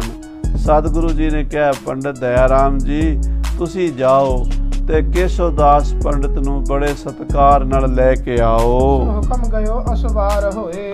ਪੰਡਿਤ ਦਇਆ ਰਾਮ ਜੀ ਉਸੇ ਵੇਲੇ ਘੋੜੇ ਤੇ ਸਵਾਰ ਹੋ ਕੇ ਛੇਤੀ ਨਾਲ ਸ਼ਹੀਦ ਬਾਗ ਵੱਲ ਤੁਰ ਪਏ ਨੇ। ਇਸ ਨਿਕਟ ਜਾਏ ਕਹਿ ਬਾਕ ਸੋਏ। ਬਾਗ ਵਿੱਚ ਜਾ ਕੇ ਪੰਡਿਤ ਕੇਸ਼ਵ ਦਾਸ ਨੂੰ ਮਿਲੇ ਨੇ ਤੇ ਉਸ ਨੂੰ ਆਖਿਆ ਹੈ ਗੁਰ ਕਰਤ ਯਾਦ ਚਲੀਐ ਹਜੂਰ। ਕਿ ਪੰਡਿਤ ਜੀ ਆਪ ਜੀ ਨੂੰ ਮਹਾਰਾਜ 10ਵੇਂ ਪਾਤਸ਼ਾਹ ਯਾਦ ਕਰ ਰਹੇ ਨੇ, ਦਰਸ਼ਨ ਕਰਨੇ ਹਨ ਤਾਂ ਆਪ ਹੁਣ ਚੱਲ ਕੇ ਦਰਸ਼ਨ ਕਰੋ। ਕਾਲ ਚੜਿਓ ਸੁਨ ਬਹਿਲ ਰੂਰ। ਕਹਿੰਦੇ ਉਸੇ ਵੇਲੇ ਹੀ ਪੰਡਿਤ ਕੇਸ਼ਵ ਦਾਸ ਪਹਿਲਾਂ ਹੀ ਤਿਆਰ ਹੋ ਕੇ ਬੈਠਾ ਸੀ। ਉਹਨੂੰ ਪਤਾ ਸੀ ਗੁਰੂ ਸਾਹਿਬ ਵੱਲੋਂ ਸੱਦਾ ਆਉਣਾ ਤੇ ਮੈਂ ਜਾਣਾ ਹੈ। ਉਸੇ ਵੇਲੇ ਆਪਣੀ ਗੜਬੈਲ ਤੇ ਬਹਿ ਕੇ ਤੁਰ ਪਿਆ ਹੈ। ਆਇਓ ਸਮੀਪ ਨਰ ਕਿਤਕ ਸਾਥ। ਔਰ ਕੁਝ ਬੰਦੇ ਵਿਦਵਾਨ ਗੁਣੀ ਆਪਣੇ ਚੇਲੇ ਨਾਲ ਲੈ ਕੇ ਆਇਆ ਹੈ। ਆਸ਼ਿਕ ਸ਼੍ਰੀ ਫਲ ਲੀਨ ਹਾਥ। ਤੇ ਹੱਥ ਵਿੱਚ ਇੱਕ ਨਾਰੀਅਲ ਤੇ 5 ਪੈਸੇ ਵੀ ਲੈ ਕੇ ਆਇਆ ਹੈ। ਇਹ ਸ਼੍ਰੀ ਫਲ ਸਾਰੇ ਜਿੰਨੇ ਫਲ ਨੇ ਨਾ ਦੁਨੀਆ ਦੇ, ਇਹਨਾਂ ਚੋਂ ਸ੍ਰੀ ਸ਼੍ਰੋਮਣੀ ਨਾਰੀਅਲ ਨੂੰ ਮੰਨੇ। ਇੱਕ ਤਾਂ ਉੱਚੀ ਥਾਂ ਤੇ ਰਹਿੰਦਾ, ਸਾਰਿਆਂ ਤੋਂ ਉੱਚੀ ਥਾਂ ਤੇ ਲੱਗਦਾ। ਇੱਕ ਸਾਧ ਸੰਗਤ ਜੀ ਇਹ ਬਾਹਰੋਂ ਸਖਤ ਤੇ ਅੰਦਰੋਂ ਨਰਮ ਹੁੰਦਾ। ਜਿਹੜੇ ਚੰਗੇ ਬੰਦੇ ਹੁੰਦੇ ਨਾ ਬਾਹਰੋਂ ਸਖਤ ਹੁੰਦੇ, ਕਰੜੇ ਹੁੰਦੇ, ਅੰਦਰੋਂ ਦਇਆਵਾਨ ਹੁੰਦੇ ਆ, ਕੋਮਲ ਹੁੰਦੇ। ਜਿਹੜੇ ਸਾਧ ਸੰਗਤ ਜੀ ਬੰਦੇ ਮਾੜੇ ਹੁੰਦੇ ਆ ਨਾ, ਬਾਹਰੋਂ ਤੇ ਬੇਰ ਦੀ ਤਰ੍ਹਾਂ ਬੜੇ ਨਰਮ ਹੁੰਦੇ, ਅੰਦਰੋਂ ਗਿਟਕ ਬੜੀ ਸਖਤ ਹੁੰਦੀ ਹੈ, ਅੰਦਰੋਂ ਬੜੀ ਗੰਢ ਬੰਨੀ ਹੁੰਦੀ। ਬਾਹਰੋਂ ਤਾਂ ਇੱਦਾਂ ਹੱਥ ਜੋੜ ਜੋੜ ਕੇ ਮਿਲਦੇ ਆ, ਅੰਦਰ ਘੁੰਡੀ ਨਹੀਂ ਆਪਣੀ ਖੋਲ੍ਹਦੇ ਮਨ ਦੀ। ਉਹ ਬੜੇ ਕਰੜੇ ਉਹ ਸਖਤ ਦਿਲ ਹੁੰਦੇ ਆ। ਤੇ ਇਸ ਕਰਕੇ ਉਹਨਾਂ ਬੇਰ ਨੂੰ ਆਪਾਂ ਸਾਰੇ ਹੀ ਨੀਵਾਂ ਫਲ ਸਮਝਦੇ ਹਾਂ। ਹਰ ਥਾਂ ਤੇ ਮਿਲ ਜਾਂਦਾ। ਜੇ ਕੋਈ ਬੇਰ ਖਾ ਵੀ ਲਵੇ ਤੇ ਗਲ ਘੋਟੂ ਬੇਰ ਗਲ ਘੋਟ ਦਿੰਦਾ, ਗਲਾ ਖਰਾਬ ਕਰਦਾ। ਪਰ ਨਾਰੀਅਲ ਤਾਂ ਸੁੱਖ ਦਿੰਦਾ। ਇਸ ਕਰਕੇ ਗੁਰੂ ਨਾਨਕ ਦੇਵ ਜੀ, ਗੁਰੂ ਅੰਗਦ ਦੇਵ ਜੀ ਨੂੰ ਮੱਥਾ ਟੇਕਣ ਲੱਗਿਆ 5 ਪੈਸੇ ਤੇ ਨਾਰੀਅਲ ਰੱਖ ਕੇ ਮੱਥਾ ਟੇਕਿਆ ਸੀ। ਅੱਜ ਕੱਲ੍ਹ ਨਾਰੀਅਲ ਸਾਰੇ ਆਪਾਂ ਬਾਹਮਣਾਂ ਦੇ ਵਿਹੜੇ ਸੁੱਟ ਦਿੱਤੇ ਹੋਏ ਆ ਵੀ ਆਪਾਂ ਤਾਂ ਬੇਰ ਹੀ ਖਾਣੇ ਆ, ਨਾਰੀਅਲ ਨਹੀਂ ਆਪਾਂ ਹੱਥ ਲਾਉਣਾ। ਪਰ ਨਾਰੀਅਲ ਜਿਹੜਾ ਸੀ ਨਾ, ਇਹ ਸਤਿਕਾਰ ਦਾ ਪ੍ਰਤੀਕ ਹੈ ਵੀ ਕਿਸੇ ਵੱਡੇ ਮਹਾਂਪੁਰਸ਼ ਕੋਲ, ਗੁਰੂ ਕੋਲ ਚੱਲੇ ਆ, ਰਾਜੇ ਕੋਲ ਚੱਲੇ ਆ। ਫਲ ਫਰੂਟ ਤਾਂ ਹੋਰ ਵੀ ਲਿਜਾਏ ਜਾ ਸਕਦੇ ਨਾਲ, ਪਰ ਇੱਕ ਪ੍ਰਤੀਕ ਸਿੰਬੋਲਿਕ ਜਿਹੜਾ ਹੈ ਉਹ ਨਾਰੀਅਲ ਸਿਰੀ ਫਲ ਹੈ, ਕਿਉਂਕਿ ਉਹਦੇ ਵਿੱਚੋਂ ਨਿਕਲਣ ਵਾਲਾ ਪਾਣੀ ਵੀ ਸੁਖਦਾਈ ਹੈ। ਉਹਦਾ ਸਾਧ ਸੰਗਤ ਜੀ ਸਾਰਾ ਹੀ ਉਹ ਜਿਹੜਾ ਉੱਤੇ ਗੁੱਦਾ ਹੁੰਦਾ ਉਹ ਵੀ ਕੰਮ ਆਉਂਦਾ। ਜਿਹੜੇ ਵਿੱਚ ਨਾਰੀਅਲ ਦੀ ਗਿਰੀ ਹੁੰਦੀ ਹੈ ਉਹ ਵੀ ਬੜੀ ਤਾਕਤ ਵਾਲੀ ਹੁੰਦੀ ਹੈ। ਇਸ ਤਰ੍ਹਾਂ ਇਹ ਸਾਰਿਆਂ ਤੋਂ ਸ਼੍ਰੋਮਣੀ ਫਲ ਜਾਣ ਕੇ ਪੰਡਿਤ ਕੇਸੋ ਦਾਸ ਨੇ ਕਲਗੀਧਰ ਜੀ ਦੇ ਚਰਨਾਂ 'ਚ ਰੱਖ ਕੇ ਮੱਥਾ ਟੇਕਿਆ ਹੈ। ਅਗਰ ਅਰਪ ਕਰ ਦਰਸ਼ ਕੀਨ, ਗੁਰੂ ਸਾਹਿਬ ਦੇ ਅੱਗੇ ਨਾਰੀਅਲ ਰੱਖ ਕੇ ਮਹਾਰਾਜ ਦੇ ਦਰਸ਼ਨ ਕੀਤੇ ਹਨ। ਕਹਿਣ ਲੱਗਾ, ਮਹਾਰਾਜ ਤੁਸੀਂ ਧੰਨ ਹੋ, ਗਰੀਬ ਨਵਾਜ ਹੋ, ਮੇਰਾਂ ਦੇ ਸਾਈਂ ਹੋ। ਤਬ ਚੌਂਕੀ ਦਾਸ ਡਸਾਏ ਕੀਨ, ਕਹਿੰਦੇ ਤਾਂ ਫਿਰ ਦਾਸਾਂ ਨੇ, ਸੇਵਾਦਾਰਾਂ ਨੇ ਚੌਂਕੀ ਡਾਈ ਹੈ। ਪਰ ਵਿਪਰ ਬੈਠ ਅਵਲੋਕ ਰੂਪ, ਕਹਿੰਦੇ ਉਸ ਵੇਲੇ ਸਾਧ ਸੰਗਤ ਜੀ ਜਿਹੜੇ ਪੰਡਿਤ ਕੇਸੋ ਦਾਸ ਜੀ ਚੌਂਕੀ ਤੇ ਬੈਠ ਗਏ ਨੇ ਤੇ 10ਵੇਂ ਪਾਤਸ਼ਾਹ ਦੇ ਰੂਪ ਵੱਲ ਵੇਖਣ ਲੱਗ ਪਏ। ਆਹਾ, ਉਹਨਾਂ ਨੂੰ ਦਰਸ਼ਨ ਹੋਏ ਨੇ। ਵਿਸ਼ਨੂੰ ਭਗਵਾਨ ਇਹ ਬੈਠੇ ਹਨ, ਸ਼ਿਵ ਭਗਵਾਨ ਵੀ ਇਹੀ ਬੈਠੇ ਹਨ, ਬ੍ਰਹਮਾ ਵੀ ਇਹੀ ਬੈਠੇ ਹਨ। ਗੁਰ ਈਸ਼ਰ, ਗੁਰ ਗੋਰਖ, ਬ੍ਰਹਮਾ ਗੁਰ, ਪਾਰਬਤੀ ਮਾਈ।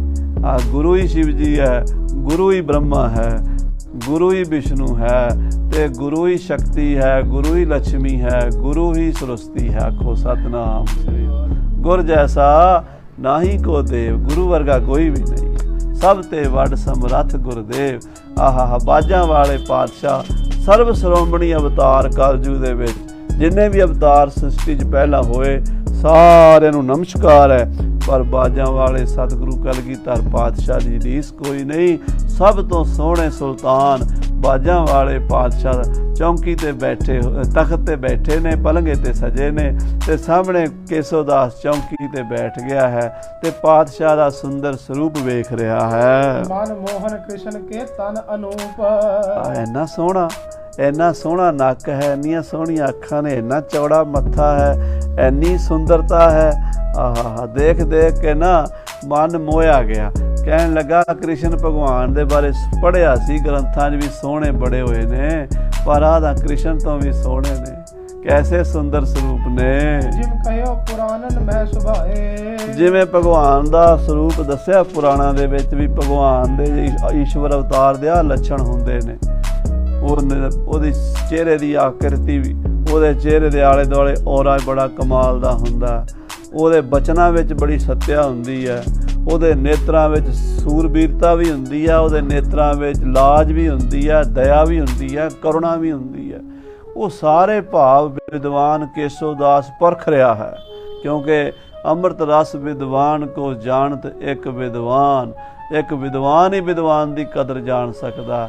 ਉਹ ਕਲਗੀਧਰ ਪਾਤਸ਼ਾਹ ਸਰਬ ਵਿਦਿਆ ਕੇ ਨਿਧਾਨ, ਉਹਨਾਂ ਦੇ ਗੁਣ, ਉਹਨਾਂ ਦੀ ਖੂਬੀਆਂ ਨੂੰ ਪੰਡਿਤ ਕੇਸੋ ਦਾਸ ਵਾਚ ਰਿਹਾ ਹੈ।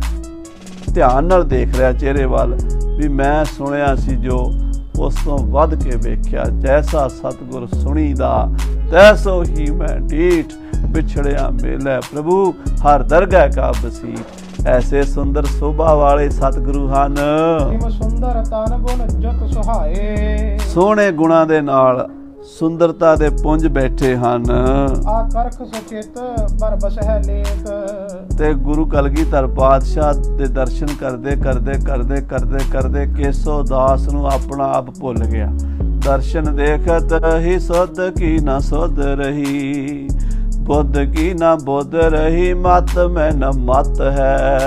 सुरत में न सुरत और ध्यान में न ध्यान रहो, ज्ञान में न ज्ञान रहो, गत में न गत है।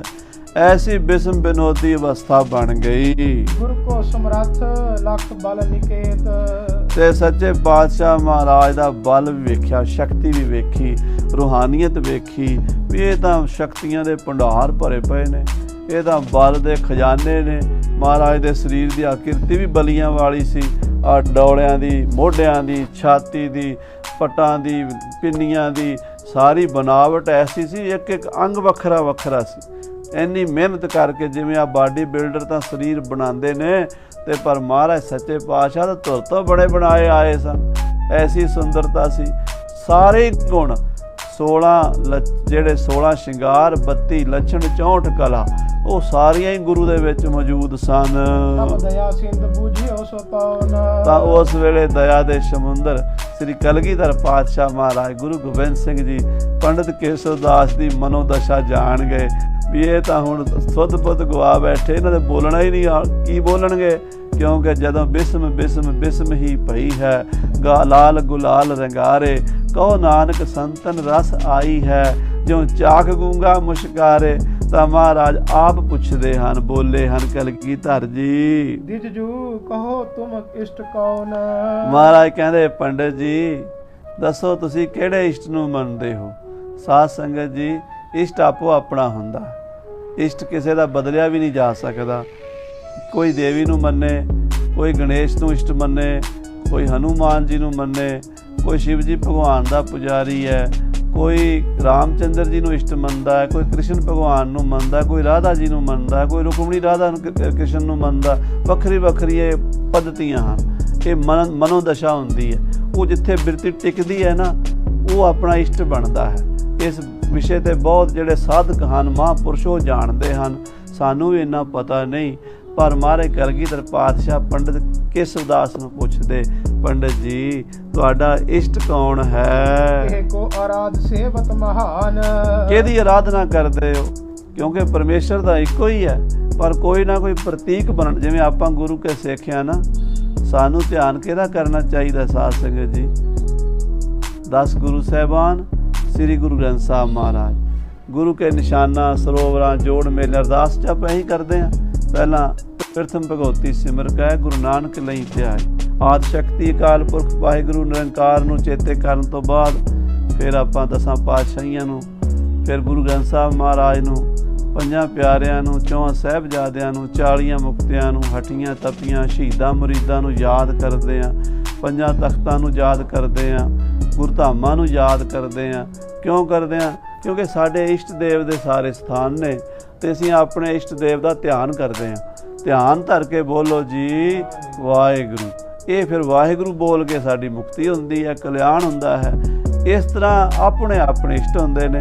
ਪੰਡਿਤ ਜੀ ਤੁਹਾਡਾ ਇਸ਼ਟ ਕੌਣ ਹੈ? ਇਸ ਨਿਕਟ ਚਹਿਤ ਆਪਨ ਕਲਿਆਣ। ਕਿਹੜੇ ਦੇਵੀ ਦੇਵਤੇ ਨੂੰ ਮੰਨਦੇ ਹੋ? ਕਿਹੜੇ ਇਸ਼ਟ ਕੋਲੋਂ ਆਪਣੀ ਮੁਕਤੀ ਚਾਹੁੰਦੇ ਹੋ? ਜਿ ਕਹੈ ਸੋ ਕੇਸ਼ਵ ਦਾਸ ਫੇਰ। ਕੇਸ਼ਵ ਦਾਸ ਪੰਡਿਤ ਕਹਿਣ ਲੱਗਾ, ਇਸ਼ਟ ਚੰਡਕਾ ਸਭ ਵਡੇਰ। ਮਹਾਰਾਜ ਮੇਰਾ ਇਸ਼ਟ ਚੰਡੀ ਹੈ, ਮੈਂ ਚੰਡਕਾ ਨੂੰ ਮੰਨਦਾ ਹਾਂ।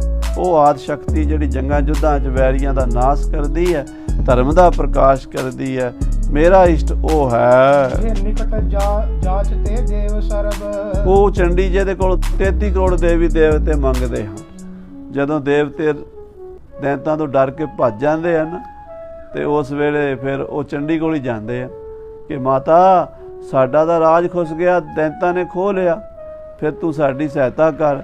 ਫਿਰ ਉਠੀ ਚੰਡ ਜਾਗੇ ਬ੍ਰਹਮ ਕਰਿਓ ਯੁੱਧ ਕੋ ਸਾਜ, ਦੈਂਤ ਸਭੈ ਘਟ ਜਾਏ ਜਿਉ ਬੜਾ ਦੇਵਤਨ ਰਾਜ। ਫਿਰ ਉਹ ਦੇਵਤੇ ਮੰਗਦੇ ਹਨ ਤੇ ਦੈਂਤਾਂ ਨੂੰ ਮਾਰ ਕੇ ਚੰਡੀ ਦੇਵਤਿਆਂ ਨੂੰ ਰਾਜ ਦਿੰਦੀ ਹੈ। ਇਹ ਵਿਧਾਨ ਚੱਲਿਆ ਆਉਂਦਾ ਹੈ। ਜੇ ਖੰਡ ਕੀਨ ਸ਼ਤਰੂਨ ਗਰਭ। ਜਿਸ ਚੰਡੀ ਨੇ ਹਮੇਸ਼ਾ ਵੈਰੀਆਂ ਦਾ, ਰਾਖਸ਼ਾਂ ਦਾ, ਸ਼ਤਰੂਆਂ ਦਾ ਹੰਕਾਰ ਤੋੜਿਆ ਹੀ ਹੈ। ਸਤਿਯੁਗ ਤੋਂ ਲੈ ਕੇ ਅੱਜ ਤੱਕ ਦੇਖ ਲਓ, ਹੰਕਾਰੀਆਂ ਦਾ, ਜ਼ਾਲਮਾਂ ਦਾ, ਦੁਸ਼ਟਾਂ ਦਾ, ਪਾਪੀਆਂ ਦਾ ਜੇ ਕਿਸੇ ਨੇ ਮਾਣ ਤੋੜਿਆ ਤੇ ਚੰਡੀ ਨੇ ਤੋੜਿਆ। ਹੋਰ ਕਿਸੇ ਤਰੀਕੇ ਨਾਲ ਇਹਨਾਂ ਦਾ ਮਾਣ ਨਹੀਂ ਟੁੱਟਦਾ ਸਾਧ ਸੰਗਤ ਜੀ। ਜੇ ਔਰੰਗਜ਼ੇਬ ਦੇ ਸਾਹਮਣੇ ਜਾ ਕੇ ਮਾਲਾ ਲੈ ਕੇ ਮਹਾਰਾਜ ਬਹਿ ਜਾਂਦੇ, ਹੱਥ ਜੋੜ ਕੇ ਉਹਨੂੰ ਸਮਝਾਉਣ ਦੀ ਕੋਸ਼ਿਸ਼ ਕਰਦੇ, ਤੇ ਹੰਕਾਰੀ ਔਰੰਗੇ ਦਾ ਮਾਣ ਟੁੱਟਣਾ ਨਹੀਂ ਸੀ। ਚੰਡੀ ਖੜਕਾਣੀ ਪਈ ਹੈ ਤੇ ਚੰਡੀ ਤੋਂ ਬਿਨਾਂ ਨਹੀਂ ਟੁੱਟਦਾ। ਹੱਥਾਂ ਬਾਝ ਕਰਾਰਿਆਂ ਵੈਰੀ ਹੋਣ ਨਾ ਮਿੱਤ। तिस जगत मात को मुख्य थान, ਉਸ ਚੰਡੀ ਦਾ ਜੋ ਮੁੱਖ ਸਥਾਨ ਹੈ ज्वालामुखी सो विदित्यो जहान। ਉਹ ਜਵਾਲਾਮੁਖੀ ਹੈ। 52 ਸ਼ਕਤੀ ਪੀਠਾਂ ਵਿੱਚੋਂ ਪ੍ਰਸਿੱਧ ਜਵਾਲਾਮੁਖੀ। ਮੈਂ ਉਹਦੇ ਦਰਸ਼ਨ ਕਰਨ ਚੱਲਿਆ ਹਾਂ। इस दर्श परस बे हर्ष धार, ਬੜੀ ਖੁਸ਼ੀ ਨਾਲ ਉਹਦੇ ਦਰਸ਼ਨ ਕਰਨ ਲਈ घर देश दूर तज कै पधार। ਆਪਣਾ ਦੇਸ਼ ਛੱਡ ਕੇ ਦੂਰ ਦੇਸ਼ ਆਇਆ ਹਾਂ। ਬਹੁਤ ਦੂਰ ਹੈ ਬਨਾਰਸ, ਉੱਥੋਂ ਆਇਆ ਹਾਂ ਮਹਾਰਾਜ। सब आद शक्त देवान देव, ਜੋ ਸਾਰੇ ਦੇਵਤਿਆਂ ਦੀ ਆਦ ਸ਼ਕਤੀ ਹੈ, ਸਾਰੇ ਉੱਥੋਂ ਪ੍ਰਗਟ ਹੁੰਦੇ ਆ। ਪਹਿਲਾਂ ਮਹਾਰਾਜ ਕਹਿੰਦੇ ਨਾ, ਉਹ ਪਰਮਾਤਮਾ ਅਕਾਲ ਪੁਰਖ ਨਿਰਗੁਣ ਸਰੂਪ ਕੱਲਾ ਹੀ ਹੈ, ਅਖੰਡ ਸਰੂਪ ਹੈ ਉਹਦਾ। ਉਹ ਕੈਸਾ ਹੈ, ਕੁਛ ਬਿਆਨ ਨਹੀਂ ਹੋ ਸਕਦਾ। ਚੱਕਰ ਚੇ ਨਾਲ ਬਰਨ ਜਾਤ ਅਰ ਪਾਤ ਨਹਿਨ ਜੇ ਰੂਪ ਰਾਂਗਾ ਰੇਖ ਪੇ ਕੋ ਕਹਿ ਨਾ ਸਕਤ ਕੇ। ਪਰ ਜਦੋਂ ਉਹ ਪਸਾਰਾ ਪਸਾਰਦਾ ਹੈ ਨਾ, ਉਦੋਂ ਆਪਣੀ ਸ਼ਕਤੀ ਪੈਦਾ ਕਰਦਾ। ਸਭ ਤੋਂ ਪਹਿਲਾਂ ਉਹਦੀ ਸ਼ਕਤੀ ਕੀ ਹੁੰਦੀ? ਹੁਕਮ। ਹੁਕਮੀ ਹੋਵਨ ਆਕਾਰ, ਹੁਕਮ ਨਾ ਕਹਿਆ ਜਾਈ। ਉਹ ਜਿਹੜੀ ਆਦ ਸ਼ਕਤੀ ਹੈ, ਹੁਕਮ ਹੈ, ਭਗਉਤੀ ਹੈ, ਚੰਡੀ ਹੈ, ਕਾਲਕਾ, ਜੋ ਮਰਜ਼ੀ ਉਹਨੂੰ ਨਾਂ ਦੇ ਲਓ। ਉਹਦੇ ਵਿੱਚੋਂ ਫਿਰ 33 ਕਰੋੜ ਦੇਵਤੇ, ਚੰਦ, ਸੂਰਜ, ਧਰਤੀ, ਗ੍ਰਹਿ, ਤਾਰੇ, ਸਾਰੀਆਂ ਸ਼ਕਤੀਆਂ ਪੈਦਾ ਹੁੰਦੀਆਂ। ਦੇਵਤੇ ਕੀ ਨੇ? ਸ਼ਕਤੀਆਂ, ਪਾਵਰਾਂ, ਐਨਰਜੀ। ਆ ਜਿੰਨੀਆਂ ਨੇ, ਸੂਰਜ ਦਾ ਆਪਣਾ ਕੰਮ ਹੈ, ਚੰਦਰਮਾ ਦਾ, ਬੱਦਲ ਦਾ, ਪਾਣੀ ਦਾ, ਹਵਾ ਦਾ, ਅੱਗ ਦਾ, ਇਹ ਸਾਰੇ ਮਹਾਰਾਜ ਨੇ ਕਿੰਨੇ ਦੇਵਤੇ ਤਾਂ ਸਾਡੀ ਰਸੋਈ 'ਚ ਗਿਣਾਤੇ। ਅੰਨ ਦੇਵਤਾ, ਪਾਣੀ ਦੇਵਤਾ, ਬਸੰਤਰ ਦੇਵਤਾ, ਲੂਣ ਪੰਜਵਾਂ ਪਾਇਆ, ਕਿਰਤਾ ਹੋਆ ਪਾਕ ਪਵਿੱਤ। ਉਹ ਜਿਹੜੀਆਂ ਸਾਰੀਆਂ ਸ਼ਕਤੀਆਂ ਦਾ ਮੂਲ ਸਰੋਤ ਹੈ, ਆਦ ਸ਼ਕਤੀ ਹੈ। ਪ੍ਰਥਮ ਭਗਉਤੀ ਸਿਮਰਕ ਹੈ। ਜਿਵੇਂ ਸਾਧ ਸੰਗਤ ਜੀ, ਪੱਖੇ, ਕੂਲਰ, ਫਰਿੱਜ, ਕਿੰਨੇ ਸਾਡੇ ਘਰ ਦੇ ਵਿੱਚ ਉਪਕਰਨ ਚੱਲ ਰਹੇ ਨੇ, ਕਿੰਨੀਆਂ ਫੈਕਟਰੀਆਂ ਦੇ ਵਿੱਚ ਮਸ਼ੀਨਾਂ ਚੱਲ ਰਹੀਆਂ ਨੇ, ਪਰ ਬਿਜਲੀ ਇੱਕੋ ਹੀ ਹੈ। ਉਹ ਇੱਕੋ ਬਿਜਲੀ ਦੀ ਪਾਵਰ ਜਿਹੜੀ ਹੈ, ਉਹਦੇ ਵਿੱਚੋਂ ਅਨੇਕਾਂ ਤਰ੍ਹਾਂ ਦੀਆਂ ਪਾਵਰਾਂ ਪ੍ਰਗਟ ਹੋ ਜਾਂਦੀਆਂ ਨੇ। ਕਿਤੇ ਫਰਿੱਜ ਬਣ ਕੇ ਪਦਾਰਥਾਂ ਨੂੰ ਠੰਡੇ ਰੱਖਦੀ ਹੈ, ਕਿਤੇ ਕੂਲਰ ਬਣ ਕੇ ਕਮਰੇ ਠੰਡੇ ਕਰਦੀ ਹੈ, ਕਿਤੇ ਹੀਟ ਬਣ ਕੇ ਕਮਰਿਆਂ 'ਚ ਹੀਟ ਦਿੰਦੀ ਹੈ। ਇਹ ਸਭ ਸ਼ਕਤੀ ਇੱਕੋ ਦਾ ਹੀ ਕੰਮ ਹੈ। ਉਹ ਆਦ ਸ਼ਕਤੀ ਦੇਵਾਨ ਦੇਵ, ਉਹ ਦੇਵਤਿਆਂ ਦੀ ਦੇਵ ਹੈ, ਪ੍ਰਕਾਸ਼ ਰੂਪ ਹੈ। ब्रह्माद जाहे की करत सेव, ਬ੍ਰਹਮਾ, ਵਿਸ਼ਨੂੰ, ਸ਼ਿਵ ਜੀ ਵੀ ਉਹਦੀ ਸੇਵਾ ਕਰਦੇ ਨੇ। ਆਖੋ ਸਤਨਾਮ ਸ੍ਰੀ ਵਾਹਿਗੁਰੂ। ਆ ਦੇਖੋ, ਇੱਥੇ ਆਪਣੇ ਲੋਕ ਜਿਹੜੇ ਨੇ ਭੁਲੇਖੇ 'ਚ ਪੈ ਜਾਂਦੇ ਆ। ਖਾਸ ਕਰਕੇ ਸਿੰਘ ਸਭਾ ਲਹਿਰ ਵੇਲੇ ਬੜਾ ਵੱਡਾ ਭੁਲੇਖਾ ਪਾਤਾ। ਅਖੇ ਜੀ ਗੁਰੂ ਨੂੰ ਕੀ ਲੋੜ ਸੀ ਦੇਵੀ ਦੀ ਪੂਜਾ ਕਰਨ ਦੀ, ਗੁਰੂ ਤੇ ਆਪ ਹੀ ਸਮਰੱਥ ਹੈ। ਉਹ ਭਾਈ ਗੁਰੂ ਸਮਰੱਥ ਹੈ, ਪਰ ਗੁਰੂ ਨੇ ਸਾਨੂੰ ਸ਼ਕਤੀ ਨਹੀਂ ਸੀ ਦੇਣੀ, ਉਹ ਸ਼ਕਤੀ ਪ੍ਰਗਟ ਕਰਕੇ ਹੀ ਦੇਣੀ ਸੀ ਨਾ। ਇਸ ਕਰਕੇ ਸਾਰੇ ਬ੍ਰਹਮਾ ਵਿਸ਼ਨੂੰ ਤੋਂ ਵੱਡੀ ਸ਼ਕਤੀ ਦੀ ਗੱਲ ਹੋ ਰਹੀ ਹੈ। ਜਿਹੜੀ ਆਹ ਲੋਕ ਦੇਵੀਆਂ ਦੀ ਪੂਜਾ ਕਰੀ ਜਾਂਦੇ, ਇਹ ਤਾਂ ਉਹਦੇ ਅੰਸ਼ ਨੇ। ਜਿਵੇਂ ਨੈਣਾ ਦੇਵੀ ਉਹਦਾ ਅੰਸ਼ ਹੈ, ਵੈਸ਼ਨੂ ਦੇਵੀ ਉਹਦਾ ਅੰਸ਼ ਹੈ, ਕਾਲੀ ਦੇਵੀ ਉਹਦਾ ਅੰਸ਼ ਹੈ। ਉਹਦੇ ਅੰਸ਼ ਨੇ, ਹਿੱਸੇ ਨੇ, ਉਹ ਵੱਖਰੇ ਵੱਖਰੇ। ਮਹਾਰਾਜ ਹਿੱਸਿਆਂ ਦੀ ਪੂਜਾ ਨਹੀਂ ਕਰ ਰਹੇ। ਮਹਾਰਾਜ ਮਹਾਰਾਜ ਫਰਿੱਜ ਦੀ ਪੂਜਾ ਨਹੀਂ ਕਰ ਰਹੇ, ਕੂਲਰ ਦੀ ਪੂਜਾ ਨਹੀਂ ਕਰ ਰਹੇ, ਪੱਖੇ ਦੀ ਪੂਜਾ ਨਹੀਂ ਕਰ ਰਹੇ, ਮਹਾਰਾਜ ਹੀਟਰ ਦੀ ਪੂਜਾ ਨਹੀਂ ਕਰ ਰਹੇ। ਮਹਾਰਾਜ ਪੂਜਾ ਕਰ ਰਹੇ ਨੇ ਇਲੈਕਟ੍ਰਿਕ ਪਾਵਰ ਦੀ, ਬਿਜਲੀ ਦੀ। ਉਹ ਅਕਾਲ ਪੁਰਖ ਦੀ ਸ਼ਕਤੀ ਹੈ ਜੋ ਦੀਵਾਨ ਦੇਵ ਹੈ। ਆਮ ਜੀ देव लगी सदा तिस नाम केर, ਉਹਦੇ ਚਰਨਾਂ ਵਿੱਚ ਮੇਰੀ ਦਿਵ ਲੱਗੀ ਹੋਈ ਹੈ। ਪੰਡਿਤ ਕੇਸੋ ਦਾਸ ਕਹਿੰਦੇ, ਹਰ ਵੇਲੇ ਮੈਂ ਚੰਡਕਾ ਦਾ ਜਾਪ ਜਪਦਾ ਹਾਂ। मैं करो ध्यान पूजा कनेर, ਮੈਂ ਦਿਨ ਰਾਤ ਧਿਆਨ ਕਰਦਾ ਹਾਂ, ਪੂਜਾ ਕਰਦਾ ਹਾਂ, ਚੰਡੀ ਦੀ ਪੂਜਾ ਕਰਦਾ ਹਾਂ। सुन गुरु पूजना कीन ताहे, ਆਖੋ ਸਤਨਾਮ ਸ੍ਰੀ ਵਾਹਿਗੁਰੂ।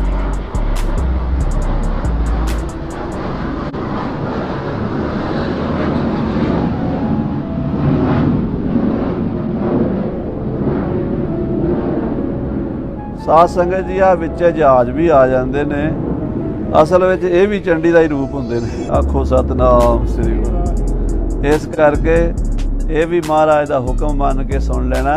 ਕਹਿੰਦੇ ਮਹਾਰਾਜ 10ਵੇਂ ਪਾਤਸ਼ਾਹ ਪੁੱਛਦੇ ਨੇ, सुन गुरु पूजना कीन ताहे, ਮਹਾਰਾਜ ਪੰਡਤ ਨੂੰ ਪੁੱਛਣ ਲੱਗੇ, जग मात पूजबे हम है चाहे, ਚਾਹੇ ਜਗ ਮਾਤ ਪੂਜਵੇ हम है चाहे, ਮਹਾਰਾਜ ਕਹਿੰਦੇ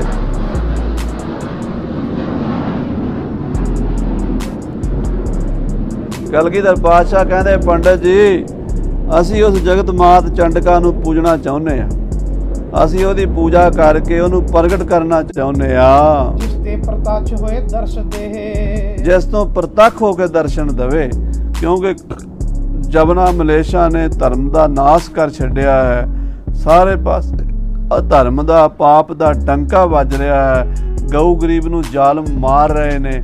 ਹੁਣ ਚੰਡੀ ਤੋਂ ਬਿਨਾ ਇਹਨਾਂ ਦਾ ਨਾਸ ਕਰਨਾ ਔਖਾ ਹੈ। ਹਮ ਹੇਰ ਰੂਪ ਵਰ ਮੰਗ ਲਏ, ਅਸੀਂ ਉਸ ਸ਼ਕਤੀ ਦੇ ਦਰਸ਼ਨ ਕਰਕੇ ਉਸ ਤੋਂ ਵਰ ਮੰਗਾਂਗੇ। ਤੁਮ ਪੈ ਵਿਧਾਨ ਇਹ ਸਕਲ ਆਏ, ਇਹ ਤੁਹਾਨੂੰ ਸਾਰਾ ਵਿਧਾਨ ਆਉਂਦਾ ਹੈ, ਤੁਸੀਂ ਵਿਧੀ ਵਿਧਾਨ ਕਰੋ।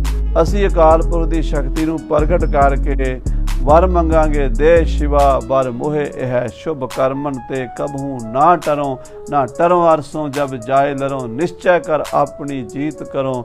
ਇਹ ਅਸੀਂ ਵਰ ਮੰਗਾਂਗੇ। ਜੈ ਪ੍ਰਯੋਗ ਸਭ ਵਿਦ ਬਣਾਏ, ਤੁਸੀਂ ਭਲੀ ਪ੍ਰਕਾਰ ਨਾਲ ਪ੍ਰਯੋਗ ਕਰ ਦਿਓ ਪੰਡਤ ਜੀ। ਵਿਧੀ ਪੂਰਵਕ ਜੋ ਵਿਧਾਨ ਬਣਿਆ ਹੋਇਆ ਹੈ ਉਹਦੇ ਮੁਤਾਬਕ ਅਸੀਂ ਸਾਰਾ ਖਰਚਾ ਕਰਾਂਗੇ। ਇਹ ਸਮਗਰੀ ਤਬ ਜਿਤੇਕ, ਜਿੰਨੀ ਤੁਹਾਨੂੰ ਸਮੱਗਰੀ ਚਾਹੀਦੀ ਹੈ ਪੂਜਾ ਵਾਸਤੇ ਉਹ ਸਾਰੀ ਅਸੀਂ ਮੰਗਾ ਦੇਾਂਗੇ। ਜੋ ਦੁਲਭ ਹੋਏ ਕਹੀ ਐ ਤਿਤੇਕ, ਜਿਹੜੀ ਨਹੀਂ ਮਿਲਦੀ ਕਿਤੋਂ ਚੀਜ਼ ਉਹ ਵੀ ਦੱਸ ਦਿਓ, ਅਸੀਂ ਭਾਵੇਂ ਕਿਸੇ ਮੁਲਕ ਤੋਂ ਮੰਗਾਣੀ ਪਵੇ ਉਹ ਮੰਗਾ ਲਵਾਂਗੇ, ਤਾਂ ਕਿ ਸਾਡੇ ਚੰਡੀ ਦੇ ਪ੍ਰਯੋਗ ਵਿੱਚ ਕੋਈ ਵਿਘਨ ਨਾ ਪਵੇ।